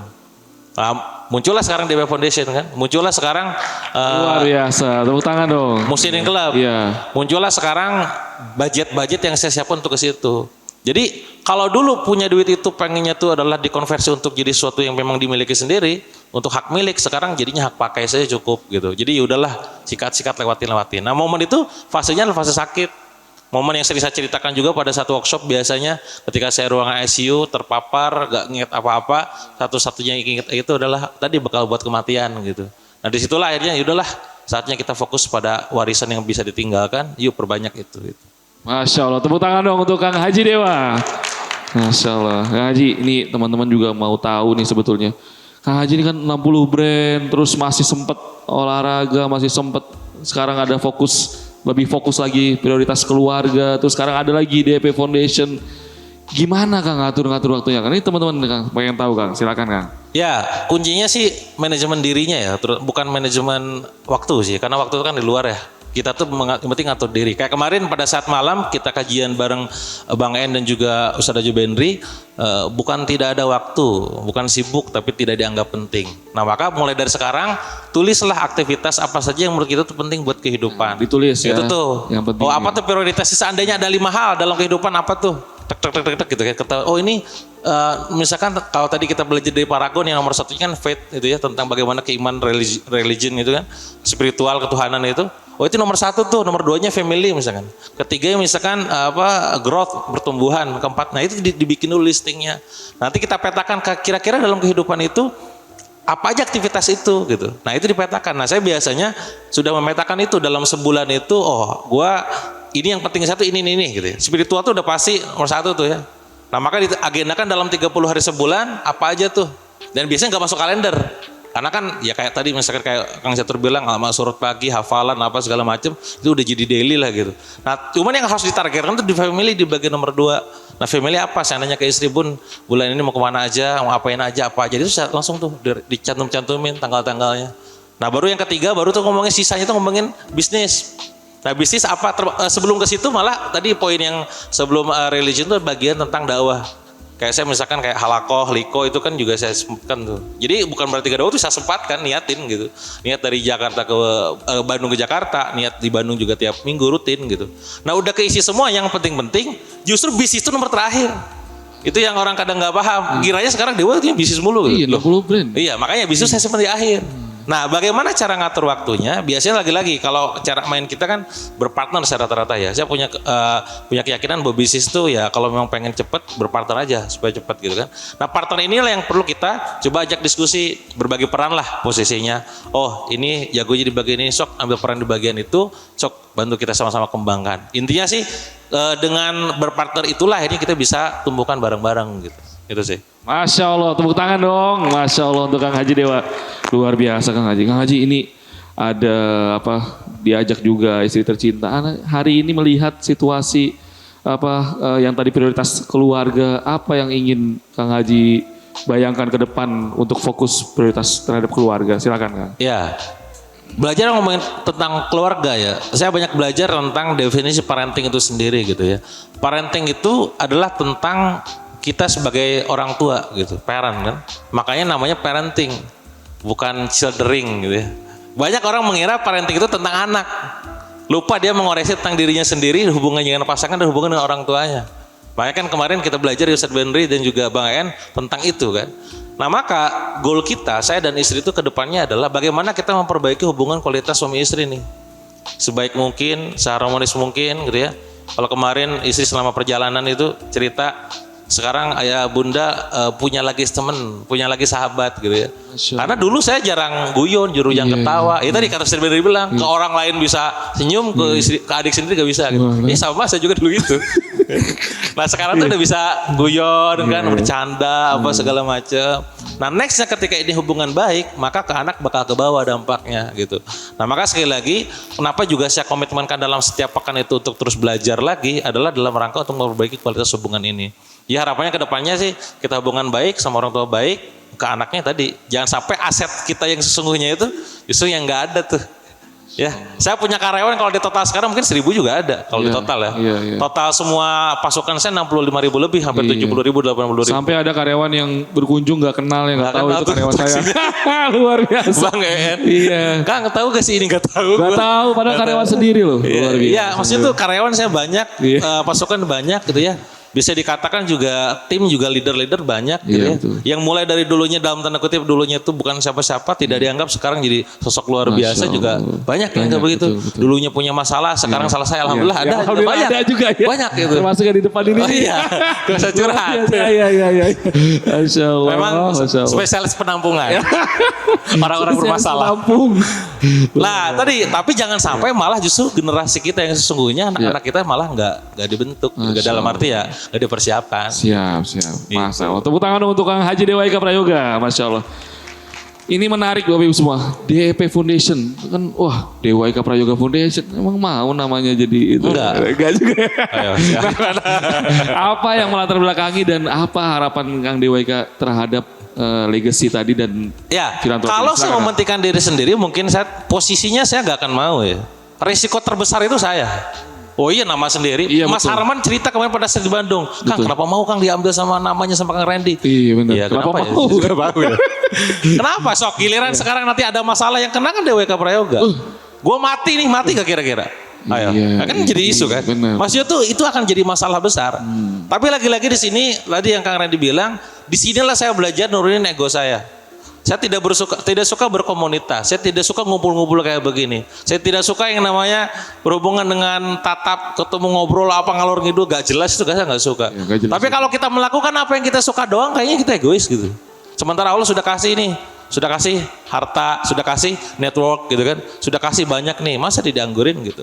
Nah dari situlah akhirnya saya ya udahlah. Maka ketika ada orang-orang yang misalkan katakanlah, ya termasuk juga mungkin saya buka juga di sini ya. Misalkan ini Dewa nih nyari muka dong ya. Dewa nih ngambil profit, benefit apapun lah omongan di luar sana bisa dicek di semua keuangan. Gua kagak ada kayak gitu. 50% untuk iya, ngapain gue di sini ngabisin profit Pak, bukan dapetin profit. Nah itu makanya sekali lagi resiko terbesar itu ada di sayanya sebagai personal gitu. Tapi kenapa saya mau balik lagi? Disebut legacy tadi. Kalau bukan karena legacy, kalau bukan karena warisan, kalau bukan karena dampak, kebermanfaatan, ya ngapain. Tapi karena itu ya sudahlah, saya turunkan ego saya, yuk maju gitu. Masya Allah. Tepuk tangan dong untuk Kang Haji Dewa Ika Prayoga. Ini luar biasa Kang Dewa, ini di luar skenario. Saya akan mengundang ya, akan mengundang guru kita semua, Kiai EN untuk bisa hadir ke atas panggung. Maju. Dan juga Mas Ade Jigo, silakan Mas. Kita naik ke atas panggung. Iya, ini masih ada waktu Mas. Silakan Kiai, kita undang. Kursinya dong, kursinya. Iya, ini dua tamu besar. Nah, izin Kang Haji ya. Siap. Iya. Ini langsung live di stasiun TV nasional nih. Ya, luar biasa. Ya. Mas Ade Jigo, ya. Ya terima kasih Mas Ade Jigo, ya silakan. Oh belum ngajak berantem. Belum naik, kirain udah naik, Masya Allah. Ya, aduh. Maaf ya, biar ada kerjaan ini juga tim. Nah, angkat-angkat kursi. Nah, iya. Aduh. Ya tolong dibantu, jangan sama Kang Dewa ya. Oke agak mundur. Ya memang moderatornya nggak bisa ditebak, ya, suka-suka aja, silakan. Ya. Lu suka-suka tuh kehabisan pertanyaan. Kagak, ini biar membahagiakan ini tamu, Masya Allah. Silakan. Juga. Nah, sehat Mas. Aduh, sehat. Iya, kita Akhirnya. Akhirnya. Nggak, saya sebenarnya mau bicara sama YYN aja. Oh gitu? Iya. Akhirnya ketiga kalinya saya hoak. Nggak apa-apa. Sudah sering kok. YYN ini guru, Iya. salah satu guru ya. iya, Silakan YYN dikenalkan dong Dewa ini sebagai guru. Kok juga gue yang jelasin? Iya, kenalkan dong. Ada. Iya, silakan. Ya, jadi banyak orang yang nggak tahu teman-teman ya. Jadi Bang En ini untold story ya. Adalah termasuk orang yang jadi saksi hidup saya tahun 2012. Allah Akbar. Gimana tuh? Hah? Jadi kan orang-orang tahu mungkin ya. Orang tahu kisah saya bangkrut 7,7 miliar. Tapi orang nggak tahu ya, dia salah satu investornya. Beneran? Hari ini. Korban. Beneran korban. Korban berapa puluh juta gitu saya lupa tuh ya. Allah Akbar. Beneran. Berapa slot? Allah Akbar. Tapi masya Allahnya di situ ya lagi-lagi pada akhirnya kita benar-benar tahu sahabat kita siapa guru kita tuh pada saat jatuh ya. Waktu itu saya coba untuk listing semua nama-nama yang saya kembalikan. Ada yang nyampe 850 juta, ada yang 1,2 miliar, ada yang 500 juta gitu. Ada yang cuma di angka puluhan juta. Nah akhirnya sampai saya tuh nulis nama ya Adi Pratama Larisindo gitu kan. Nilainya sekian puluh juta. Sehingga saya tuh ya. Dan saya waktu itu bilang, Bang, minta nomor rekening, Anda mau transfer? Gak usah katanya. Loh apa ini Anda mau transfer? Gak usah, Anda ikhlasin katanya. Allahu Akbar. Masya Allah ya. Tepuk tangan dong untuk diri kita Jadi semua. banyak orang yang gak tahu juga atau story-nya adalah 7,7 miliar itu tidak semuanya saya bayar. Mungkin yang saya bayar cuma 5, sekian. Sisanya tuh diikhlasin. Allahu Akbar. Karena tadi posisinya kasihan si Dewa. Kondisi tertekan, kondisi punya berhadapan dengan 645 orang dan dia nggak salah kalau dia melihatnya secara objektif ya. Udahlah Wak, gak usah dibayar gitu. Nah itu 5, sekian M doang sebenarnya yang bisa bayar. Totalnya 7,7 M. Nah beliau termasuk yang mengikhlaskan. Masya Allah. Itulah dia. Surprise kan? Surprise ini luar biasa. Jadi monggo Kiai. Ya, ada wejangan Kiai. Aneh yang surprise berarti ya. Silakan Kiai. Wejangan. Ya. Inilah kelakuan santri akhir zamannya. Izin Kiai. Izin. Baik, auzubillahiminasyaitonirrajim. Bismillahirrahmanirrahim. Assalamualaikum warahmatullahi wabarakatuh. Waalaikumsalam warahmatullahi wabarakatuh. Acara malam hari ini tidak akan meriah tanpa sambutan Bang Ade Jigo. Luar biasa. Iya, terima kasih Bang Ade Jigo. Iya, terima kasih Bang Ade Jigo. Bisa kembali ke tempat. Dia tahu nggak? Dia datang ke sini kena prank loh. Oh gitu. Iya. Dijebak dia bilang, saya. Bang. Dijebak. Iya. Ada orangnya di sini. Ada orangnya. Iya. Nanti kita hadirkan Bang. Nggak usah, tadi udah hadir kok. Udah naik. Dia kesini tadi tuh kayak diundang prospek MLM. Iya betul. Bener kan? Betul, tapi MLM hari-hari. Kan, rupanya presentasi misalkan. Betul. Mau saya ceritain apa Ustadz yang ceritain? Antum lah cerita. Gimana? Jadi cuma prolog aja beliau ya. Udah itu aja sih beliau. Iya, saya penutup silakan. ya. Biasa kalau bintang tamu terakhir taruh. Ya. Iya. Saya udah sering lihat postingan gala dinner, tapi baru ini callingan. Luar biasa. Callingannya callingan ngaji. Punten Kang Najib, WA saya, Kang di mana? Saya pagi ada acara di Kemenkumham tadi pagi. Terus sore ini kemana? Nggak kemana-mana. Ngaji yuk di Bogor. Siap. Terus Akang nanti dijemput. Oh ya udah siap. Jalan ke sini. Ini acara Kang Dewa, saya bilang. Ngajinya ntar aja ini Bang. Ilmunya dulu saya serap, saya bilang. Ngaji bisa di mana aja. Kalau ini urusannya ilmu, saya bilang gitu. Kan temanya pas. Pengusaha. Pengen semua tender gol. U-nya urusan akhirat utama daripada dunia. Sayangi keluarga, jangan lupakan peranan mereka. Iya. Harusnya libatkan Allah biar usaha kita berkah. Luar biasa. Cukup sekian. Wassalamualaikum warahmatullahi wabarakatuh. Lu gak nyesel nyanggil dia ke depan. Gak nyesel. Gua yang nyesel. Kenapa baru yang ini udah 3 kali gitu? Oh iya benar. Saya pertama kali dapat bukunya Kang Eka dari Kang Eka. Iya, karena saya tidak pernah mendewa-dewakan orang. Iya. Karena saya sukanya slang bukan dewa. Iya. Selengan. Kalau diundang jadi MC acara Dewa? Saya nomor 2. Nomor 1 kayaknya ada enggak gitu. Nah, karena saya jujur kalau udah ada rezeki hari ini, saya sumbangkan kepada yang membutuhkan. Sumbangan isi saya diberi saya gitu.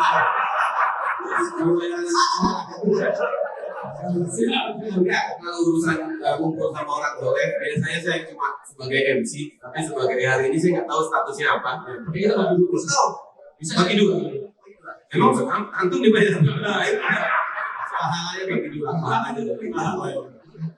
Jadi maka baca bukunya Kang Eka ya, saya juga Kang Eka. Saya tidak pernah ketemu itu orang. Panggilan kecil waktu itu. Panggilan kecil dia. Kamu udah bisa? Iya, sebelum. Jadi namanya kita udah dulu. Ya saya pakai Kang Eka boleh. Kita ngobrol aja duluan. Jadi beliau sebenarnya sama dengan saya. Ini serius nih, ini serius ya. Saya lagi nyari kesalahan di mana? Di Zoom. Ya, jadi beliau sama saya pernah sama-sama merasakan antara hidup dan mati. Kejadian saya tsunami Banten, Tanjung Lesung 2018. Itu nanti akan saya ceritakan di Samarinda.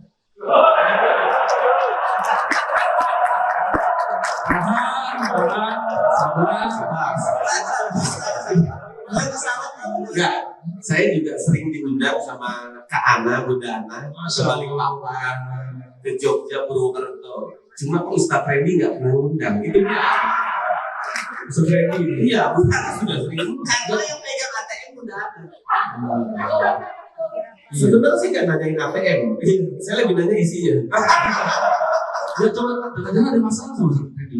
Saya ada masalah. Diselesaikan dong hari ini dulu. Kalau hari ini sama beliau biasa menghadap beliau karena beliau kan lebih tua gitu kan. Tapi hari ini saya bangga karena beliau menghadap ke saya. Terima kasih Ustaz. Samarinda, seperti Samarinda. Jadi akan saya jelaskan. Saya nggak perlu foto ya. Yang kayak gitu bisa saya nggak perlu. Tapi yang paling DP. Enggak. Saya cukup antar jemput aja kan. Jakarta Mekah. Kalau umroh bareng Ustaz udah sering. Semua travel pakai. Pernah umroh bareng pelawak. Cakep. Tadi aja kena tangan askar. Maksudnya? Askar nanti saya ajak pelawak.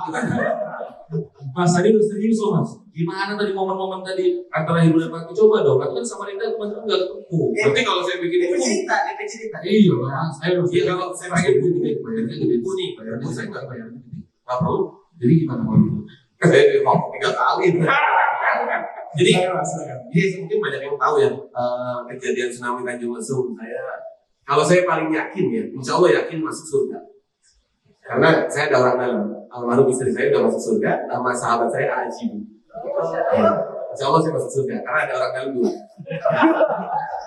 Gue mau sedih nggak bisa. Sedihnya ntar di Samarinda. Kan hari ini belum jelas statusnya. Kalau gue pakai pembicaraan, ntar pakai slide. Oh iya. Iya, siap. Boleh ada sponsor yang mau ngomongin saya ke Samarinda nanti. Siap. Udah langsung. Udah paling tahu lah, paling mengerti kondisi saya. Di saat saya siap berangkat Balikpapan, bundanya sakit ya, nggak jadi dapur saya ngumpul. Tapi alhamdulillah bisa bangga, senang bisa bertemu sama teman-teman yang soleh. Saya juga kaget. Tadi Ustaz izin, saya udah ketemu Ustaz sudah lama. Saya kok belum menyimpan nomor telepon. Halo, izin Ustaz dengan nomor ketik 0811 sekian muncul namanya Ustaz Aan.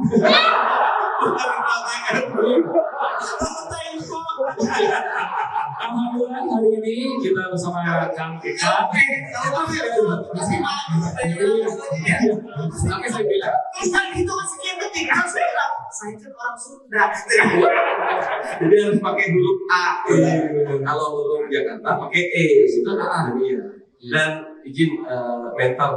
Ini mentor saya Pak Dr. Andika. Jadi setiap kajian ketemu beliau selalu. Jadi memang tepat hari ini ada di Kota Bogor. Kenapa? Banyak orang beriman. Karena Bogor kota beriman. Luar biasa. Gimana? Kapan undang saya? Siap. Mas, mohon naikin aja Mas layar Mas. Foto Mas. Saya bukan kampanye. Yang saya bukan perlu ini bukan foto, tapi isi daging. Isi daging. Siapa isi dagingnya? Jadi saya nggak bisa menyampaikan apa-apa. Siap. Saya datang dulu. Saya cukup menjadi adik saja seorang penghibur. Tapi bagaimana caranya saya bisa menghibur dunia dan akhirat. Karena apa? Saya punya cita-cita. Tadi Ustaz Eket nanya, Bang Adek, selain menghibur, MC dan lain-lain, apa usahanya? Saya mau belajar bisnis. Tapi saya belum nyambung lagi. Saya mau sampaikan di sini bahwa saya ingin bisnis akhirat, saya ingin membuka MC gratis. Tapi sampai detik ini belum ada yang daftar ke saya. Beneran, saya mau ngumpulin seluruh MC yang ada di Indonesia khusus untuk acara-acara sosial gratis. Beda lagi kalau ada sponsor. Ini kan sponsornya banyak nih. Nah, ini beda nih ini hari ini. Jadi kalau memang Allah takdirkan, saya ingin membuka MC gratis khusus acara-acara sosial. Begitu. Tidak mungkin, bukan acara sosial saja, mungkin di daerah ada mereka ingin meramaikan nikahan anaknya, tapi terkendala di biaya. Nanti saya bisa kirimkan siapa MC yang ada di daerah tersebut kayak gitu. Tapi nilainya bagaimana ya kita pikirin dulu para besar. Masya Allah. Tepuk tangan dulu Mas Arif dulu. Ya, kayak itu ya. Ya tadi saya disuruh ya, gimana ya? Murid nggak boleh ngalahin. Udah lanjut. Sama terus. Gayaan. Ada di Bogor. Itu nih, tapi saya sudah edit. KPK ada kayak Ada yang terbuka lagi ya. Dan Ustaz melihat sendiri lagi. Ustaz ada. silakan ini. Baik. Bismillahirrahmanirrahim. Baik, alhamdulillah hari ini kita bisa silaturahmi, bisa kumpul, mendengarkan dan rangkaian panjang perjalanan teman-teman Muslim Club hari ini. Mohon dirahmati Allah, semoga duduknya kita di majelis ini bukan hanya sekedar silaturahmi, tapi saya berdoa dan berharap ada pesan hikmah yang bisa kita bawa pulang masing-masing. Dari perjalanan tadi malam, tadi pagi, pas tadi pagi itu saya di barengan. Hari kita melihat tadi ada Bang Groho, ada Mas Catur, Mas Ade. Nah, kalau saya tuh ketemu orang baru dan saya lihat orangnya atas izin Allah hari ini dimuliakan Allah, ada kebaikan dan sebagainya, maka satu yang selalu saya cari, apa sih amalan orang ini? Nah, karena sebenarnya seringkali kita terjebak melihat sesuatu yang muncul ke permukaan itu karena sesuatu yang tampak itu, padahal apa-apa yang ada di permukaan itu dibentuk dari apa yang tidak nampak. Itu rumusnya kontrol. Ya kan? Tadi sekilas cerita sama Kang Dewa nyinggung tentang kejadian-kejadian yang kemarin. Maka mungkin sebagai reminder, mumpung Kang Dewa cerita, jadi Allah sampaikan di Quran di surah Al-Baqarah ayat 280. Karena hari ini saya yakin banyak sekali sebagian besar pengusaha. Saya ingin tanya, di antara pengusaha yang tidak punya piutang berapa? Yang tidak punya piutang? 1, 2, 3. Yang punya piutang? Hampir semua ya? Hampir semua ya kan? Nah, jadi saya ingatkan kemarin sahabat saya Kang Jafriel cerita ngobrol panjang lebar. Dia bilang bahwa kehidupan saya sampai detik hari ini, bisa sampai detik ini, karena ada satu yang saya lakukan yang mungkin jarang banyak orang lakukan, mengikhlaskan hutang saya. Karena ayat Qurannya, jika ada orang berhutang di antara kamu, maka dia belum sanggup membayarnya, maka kasihlah tenggang waktu. Lalu kalau kamu ikhlaskan, itu lebih baik untukmu. Ada tawaran dari Allah buat kita, buat yang jadi kalau ada orang sedekah uang biasa, ini sedekah piutang. 2 dapatnya. 1 dapat pahala sedekah, yang kedua dapat pahala mengikhlaskan sakit hati. Karena kan orang yang ditagih pasti lebih galak daripada kita yang lagi kan. Nah maka atas izin Allah, saya kemarin juga beberapa kali coba begitu, iya ya sama Kamila, beberapa coba hal-hal yang pernah terjadi, dan awal dari Allah kalimat terakhirnya itu lebih baik untuk. Beliau juga bilang yang utang gue juga banyak sekarang ya, dan nggak pusing buat ditagih.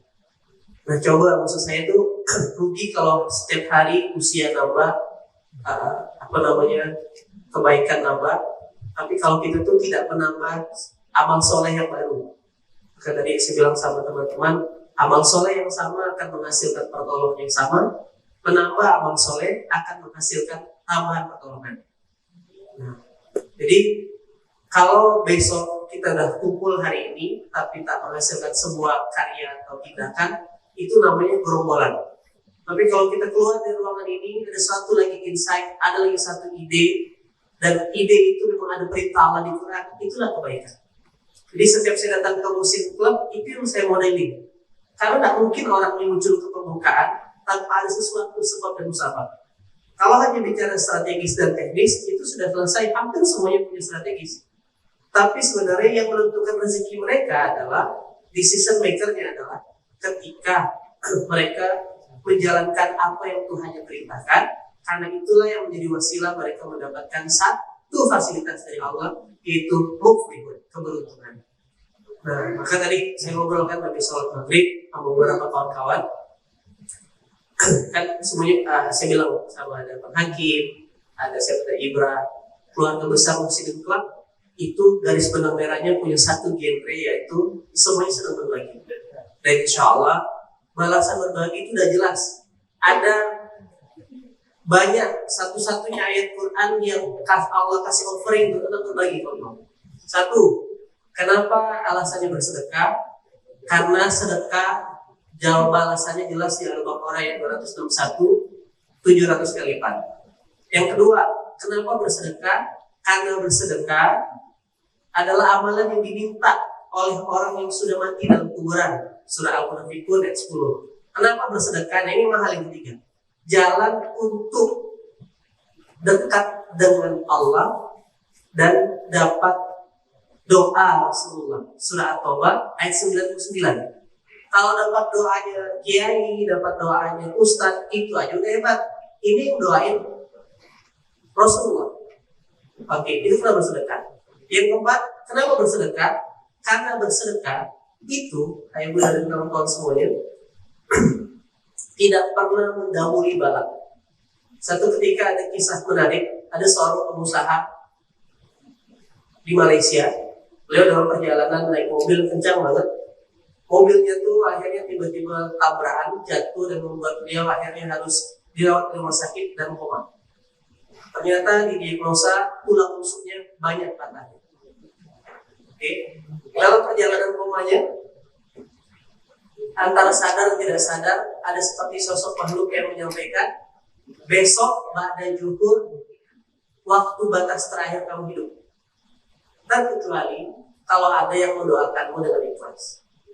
Lalu Ustaz, dia bilang, kan udah ramai yang jenguk aku. Ya kan udah ramai keluarga aku yang menjenguk. Iya, mereka hanya sekedar menjenguk, tapi doanya belum ikhlas. Akhirnya nangislah dia. Karena secara sadar, dia akan mengakhiri hidupnya besok pada itu. Sampailah jam setengah 12 siang, jam 11.45, 11.50, sampai azan berkumandang, dalam kondisi koma meneteskan air mata. Ya kan? Meneteskan tapi koma, bingung dan istrinya. Jam 12.15 sampai jam 12.30, atas izin Allah, ternyata nyawanya nggak naik, makhluk itu nggak datang-datang. Tiba-tiba datang 1 jam setelah zuhur dengan wajah yang sudah tidak seperti tadi. Terus dia bilang, kenapa kamu senyum? Kan ini waktu yang kembali, kata si orang yang sedang koma tadi. Atas izin Allah, sebagaimana yang aku sampaikan, kalau ada yang mendoakanmu, maka Allah bisa merubah takdirmu. Dan ini sudah Allah sampaikan di surah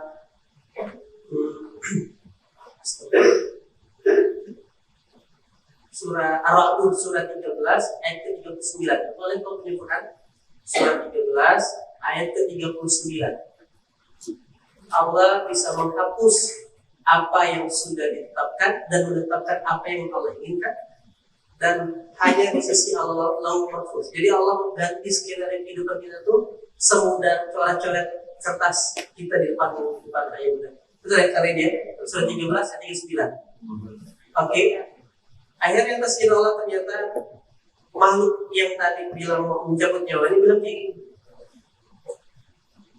Tadi jam setengah 12 di saat kelas menit azan berkumandang, istrimu mengabari kepada salah satu pondok penghafal Quran yang kamu sering silaturahmi ke sana dan minta doa kepadanya dan menjelaskan posisi kamu sedang koma. Mereka semua bersedih dan menangis, dan pas sholat zuhur mereka semua angkat tangan dan berdoa, dan ternyata doa puluhan santri lebih daripada 50 itu didengar sama Allah. Berarti Rasulullah tidak pernah bohong bahwasanya sedekah itu, bala itu tidak pernah mendahului sedekah. Nah, jadi dengan kawan-kawan di ekosistem Muslim Club ini salah satunya itu buarannya. Memang bukan Muslim Club yang ngasih benefitnya, tapi Allah langsung yang ngasih benefit orang. Itu yang mana? Nah, terakhir supaya makin kawan-kawan makin semangat. Allah berfirman di surah Al-Lail, ya kan? Fa'amma man a'ta wattaqwa. Di surah 92 halaman 595 di juz ke-30. Barang siapa yang memberikan pinjaman atau bersedekah dan wattaqu, bertakwa kepada Allah. Saya itu aneh dengan ayatnya. Karena akto itu kan bersedekah itu kan bagian daripada bertakwa. Tetapi di ayat ini kalimat akto itu Allah keluarkan. Berarti ini sifatnya attention, penegasan. Maka barang siapa yang bersedekah dan bertakwa, wasaddaqa bil husna, ayat ke-6-nya, dan percaya dengan apa yang Allah sudah janjikan, maka hadiahnya fasanuyassiruhu lil yusra. Allah akan mudahkan baginya jalan menuju kemudahan. 2 kali kata kemudahan. Berikutnya, wa amma man bahila wastaghna, siapa yang menggenggam hartanya, wa kadzdzaba bil husna, dan mendustakan apa yang dijanjikan Allah, ya kan? Maka balasannya adalah fasanuyassiruhu lil usra, karena prank sama Allah, karena persulit sama Allah. Nah, mungkin pesannya malam hari ini, saya nggak tahu kenapa ayat ini disampaikan. Jangan-jangan kesulitan-kesulitan dalam hidup kita yang masih terasakan, bisnis jadi stuck, rumah tangga nggak bertambah kualitas harmonisnya, anak-anak tidak bertumbuh, tidak bertambah soleh, pekerjaan jadi masalah. Jangan-jangan kita sedang kena prank sama Allah. Bukan rezeki yang nggak ada, tetapi kita sendiri yang menutup pintu rezekinya dengan waman bahila wastab. Nah, maka saya bersyukur dengan adanya Muslim Club, dan saya bilang sama Ustaz Randy, sedekah ini bukan akhir, sedekah ini pintu masuk. Nah, dan next berikutnya kita belajar Quran. Dan next berikutnya harapannya berkali saya bilang, saya berdoa semoga semua keluarga besar Muslim Club bisa pulang ke Allah dengan karya yang terbaik. Masing-masing punya peradaban. Mbak Kak Ana sudah dengan mesin berkabos yang ada bunda kita di mesin Atin. Mbak Ayu itu ada kakak saya dengan surau duta munzalan. Saya tahu sekali hijrah beliau, ya kan?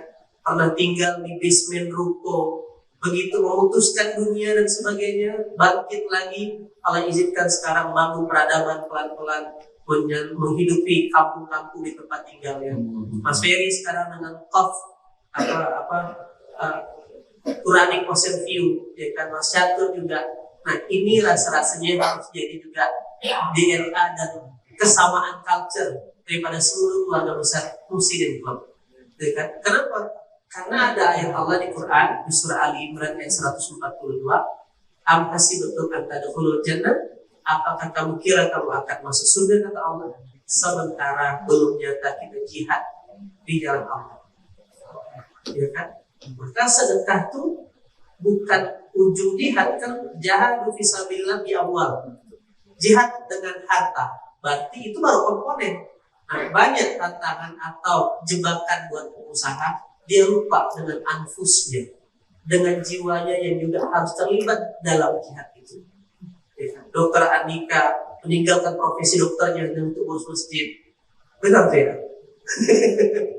Ya, nah, ini rasa-rasa jadi pesan malam hari ini. Pertanyaan saya balik. Jangan tanyakan apa yang sudah Allah kasihkan dalam kehidupan kita. Maka sebagai renungan sebelum kita tidur, kita mau kasih Allah apa nanti buat ketemu sama Allah. Apa oleh-oleh yang mau kita akan persembahkan kepada Allah. Karena faktanya, seluruh orang-orang yang ditakdirkan masuk surga hari ini bawa oleh-oleh masing-masing. Usman bawa oleh-oleh sistem masih mushaf. Bilal bawa oleh-oleh dengan azannya, ya kan? Sa'ad bin Abi Waqqas bawa oleh-oleh dengan belajar memaafkan. ada nenek Yahudi, nenek penyapu di Madinah bawa oleh-olehnya dengan amalan menyapu sebelum subuh. Pertanyaannya, sudahkah kita siapkan oleh-oleh buat kembali? Itu pesan yang kawan-kawan yang semua jadi perenungan kita malam hari ini. Kita ngakunya hambanya Allah, tapi yang terjadi kita sering ngatur Allah. Yang jarang Kang Dewa ceritakan, yang saya pun belajar banyak, ya kan, 6 bulan intens komunikasi ini, Dewa tuh duit terus. Ceritanya closing aja terus. Orang udah tahu gimana Kang Dewa disiplin dari jam 3 subuh sampai jam 6. Itu banyak orang udah tahu. Orang udah tahu checklist kerjaan jam 3 pesugihannya di malam itu tuh. Pesugihannya itu disiplin sekali kawan-kawan. Nah, rasa-rasa saya itu yang mungkin wajib bahkan kita contoh dari seorang Kang Dewa. Jadi saya tidak heran kalau Allah titipkan 65 perusahaan. Saya tidak heran kalau hadir sedekah Kang Dewa seabrek-abrek. Dan saya tidak heran benar adanya akhirnya dunia datang dalam keadaan hina dalam kehidupan Kang Dewa. Dan ini saksi, akhirnya orangnya masih hidup. Dan pernah di titik minus bahkan. Apalagi kita yang mengasihi Allah, hari ini kondisinya baik-baik saja. Justru pesan terakhirnya rugi kalau kita jadi pengusaha, punya pasukan, punya karyawan, tidak masuk surga, itu amat sangat rugi. Kenapa? Jangan jadikan karyawan kita hanya sekedar revenue, ya. Jadikan karyawan kita, tim kita juga jadi revenue akhirat. Ya kan? Ajak mereka sholat, ajak mereka baca Quran, ajak mereka ngaji. Saya habis sidak karyawan-karyawan kemarin, iseng gara-gara ada salah satu karyawan berhenti, ya kan, karena speed dan sebagainya, ngecek handphonenya. Begitu cek handphone, ada dalam grup yang membicarakan idenya. Oke. Oh, saya bilang, kok saya nggak kepikiran ya? Saya ketat awalnya untuk kerjakan amalan-amalan yang lain. Begitu, besoknya saya kumpulkan di masjid. Saya bilang, saya mau kasih hadiah buat handphone, silakan handphonenya. Boleh kita kumpulkan handphonenya sini, biar saya tahu siapa handphone yang rusak, mana yang itu saya minta. Ternyata Masya Allah, penyakit anak-anak muda zaman sekarang kreatif, kalau tidak tiba zina. Jadi ada cowoknya kirim video call nggak pakai baju, sang cewek pakai jilbab nonton buka jilbab. Jangan-jangan itu yang membuat maksiat dalam organisasi ini. Dan kita selama ini sepele. Nah, maka apa hubungannya? Amat sangat berhubungan ketika tadi Kang Catur bilang, jangan-jangan masih ada maksiat, bukan hanya di kita. Selama di dalam satu circle, itu kan pengaruh dengan dimensi rezeki kita. Kalau semua karyawannya taat, maka ini jadi wasilah Allah dalam rezeki. Tapi kalau ada maksiat, maka itu menjadi penyumbat rezeki dalam organisasi. Itu saja yang saya kawal setiap subuh. Setiap subuh saya kawal. Setiap 5 waktu di absen. Masih jebol, memang iblis satu langkah lebih baik. Jadi kawan-kawan yang dirahmati Allah, apa yang saya sampaikan satu, ya kan, lihatlah yang tak terlihat daripada pertemuan malam hari ini. Orang kiri kata tentu dipilih Allah untuk kebukaan pasti punya kebaikan. Lihat apa yang diterima. Yang kedua, bawalah bekal yang terbaik buat pulang besok. Jangan tanyakan apa yang Allah sudah kasih, tapi tanyakan apa yang kita kasih kamu. Jangan sampai kita pulang dalam keadaan kosong dengan apa yang sia-sia. Yang ketiga, gunakanlah daya mungkin orang-orang di perusahaan kita sebagai jalan kita untuk mendapatkan revenue. Itu yang bisa disampaikan. Semoga jadi renungan sebelum tidur nanti. Terima kasih. Assalamualaikum warahmatullahi wabarakatuh. Waalaikumsalam warahmatullahi wabarakatuh. Silakan Mbak Dewa, DM. Di Tigo kita berikan sejenak. Atau mau bicara lagi 1 jam? Terima kasih juga. Ya, kepada Dr. Andika Sadiawan, silakan untuk memberikan hadiah terbaik. Ya. Haji Furoda katanya. Bareng-bareng bertiga, berempat. Silakan. Masih dokter saya. Oh, ya, silakan. Wakatnya? Silakan. Fotonya berempat dong. Nah.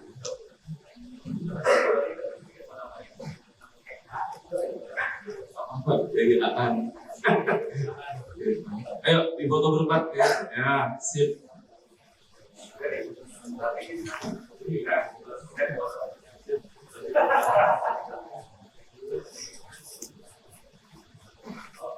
Masya Allah. Tepuk tangan yang meriah untuk narasumber kita semua. Ya, alhamdulillah kita sudah sampai pada penghujung acara.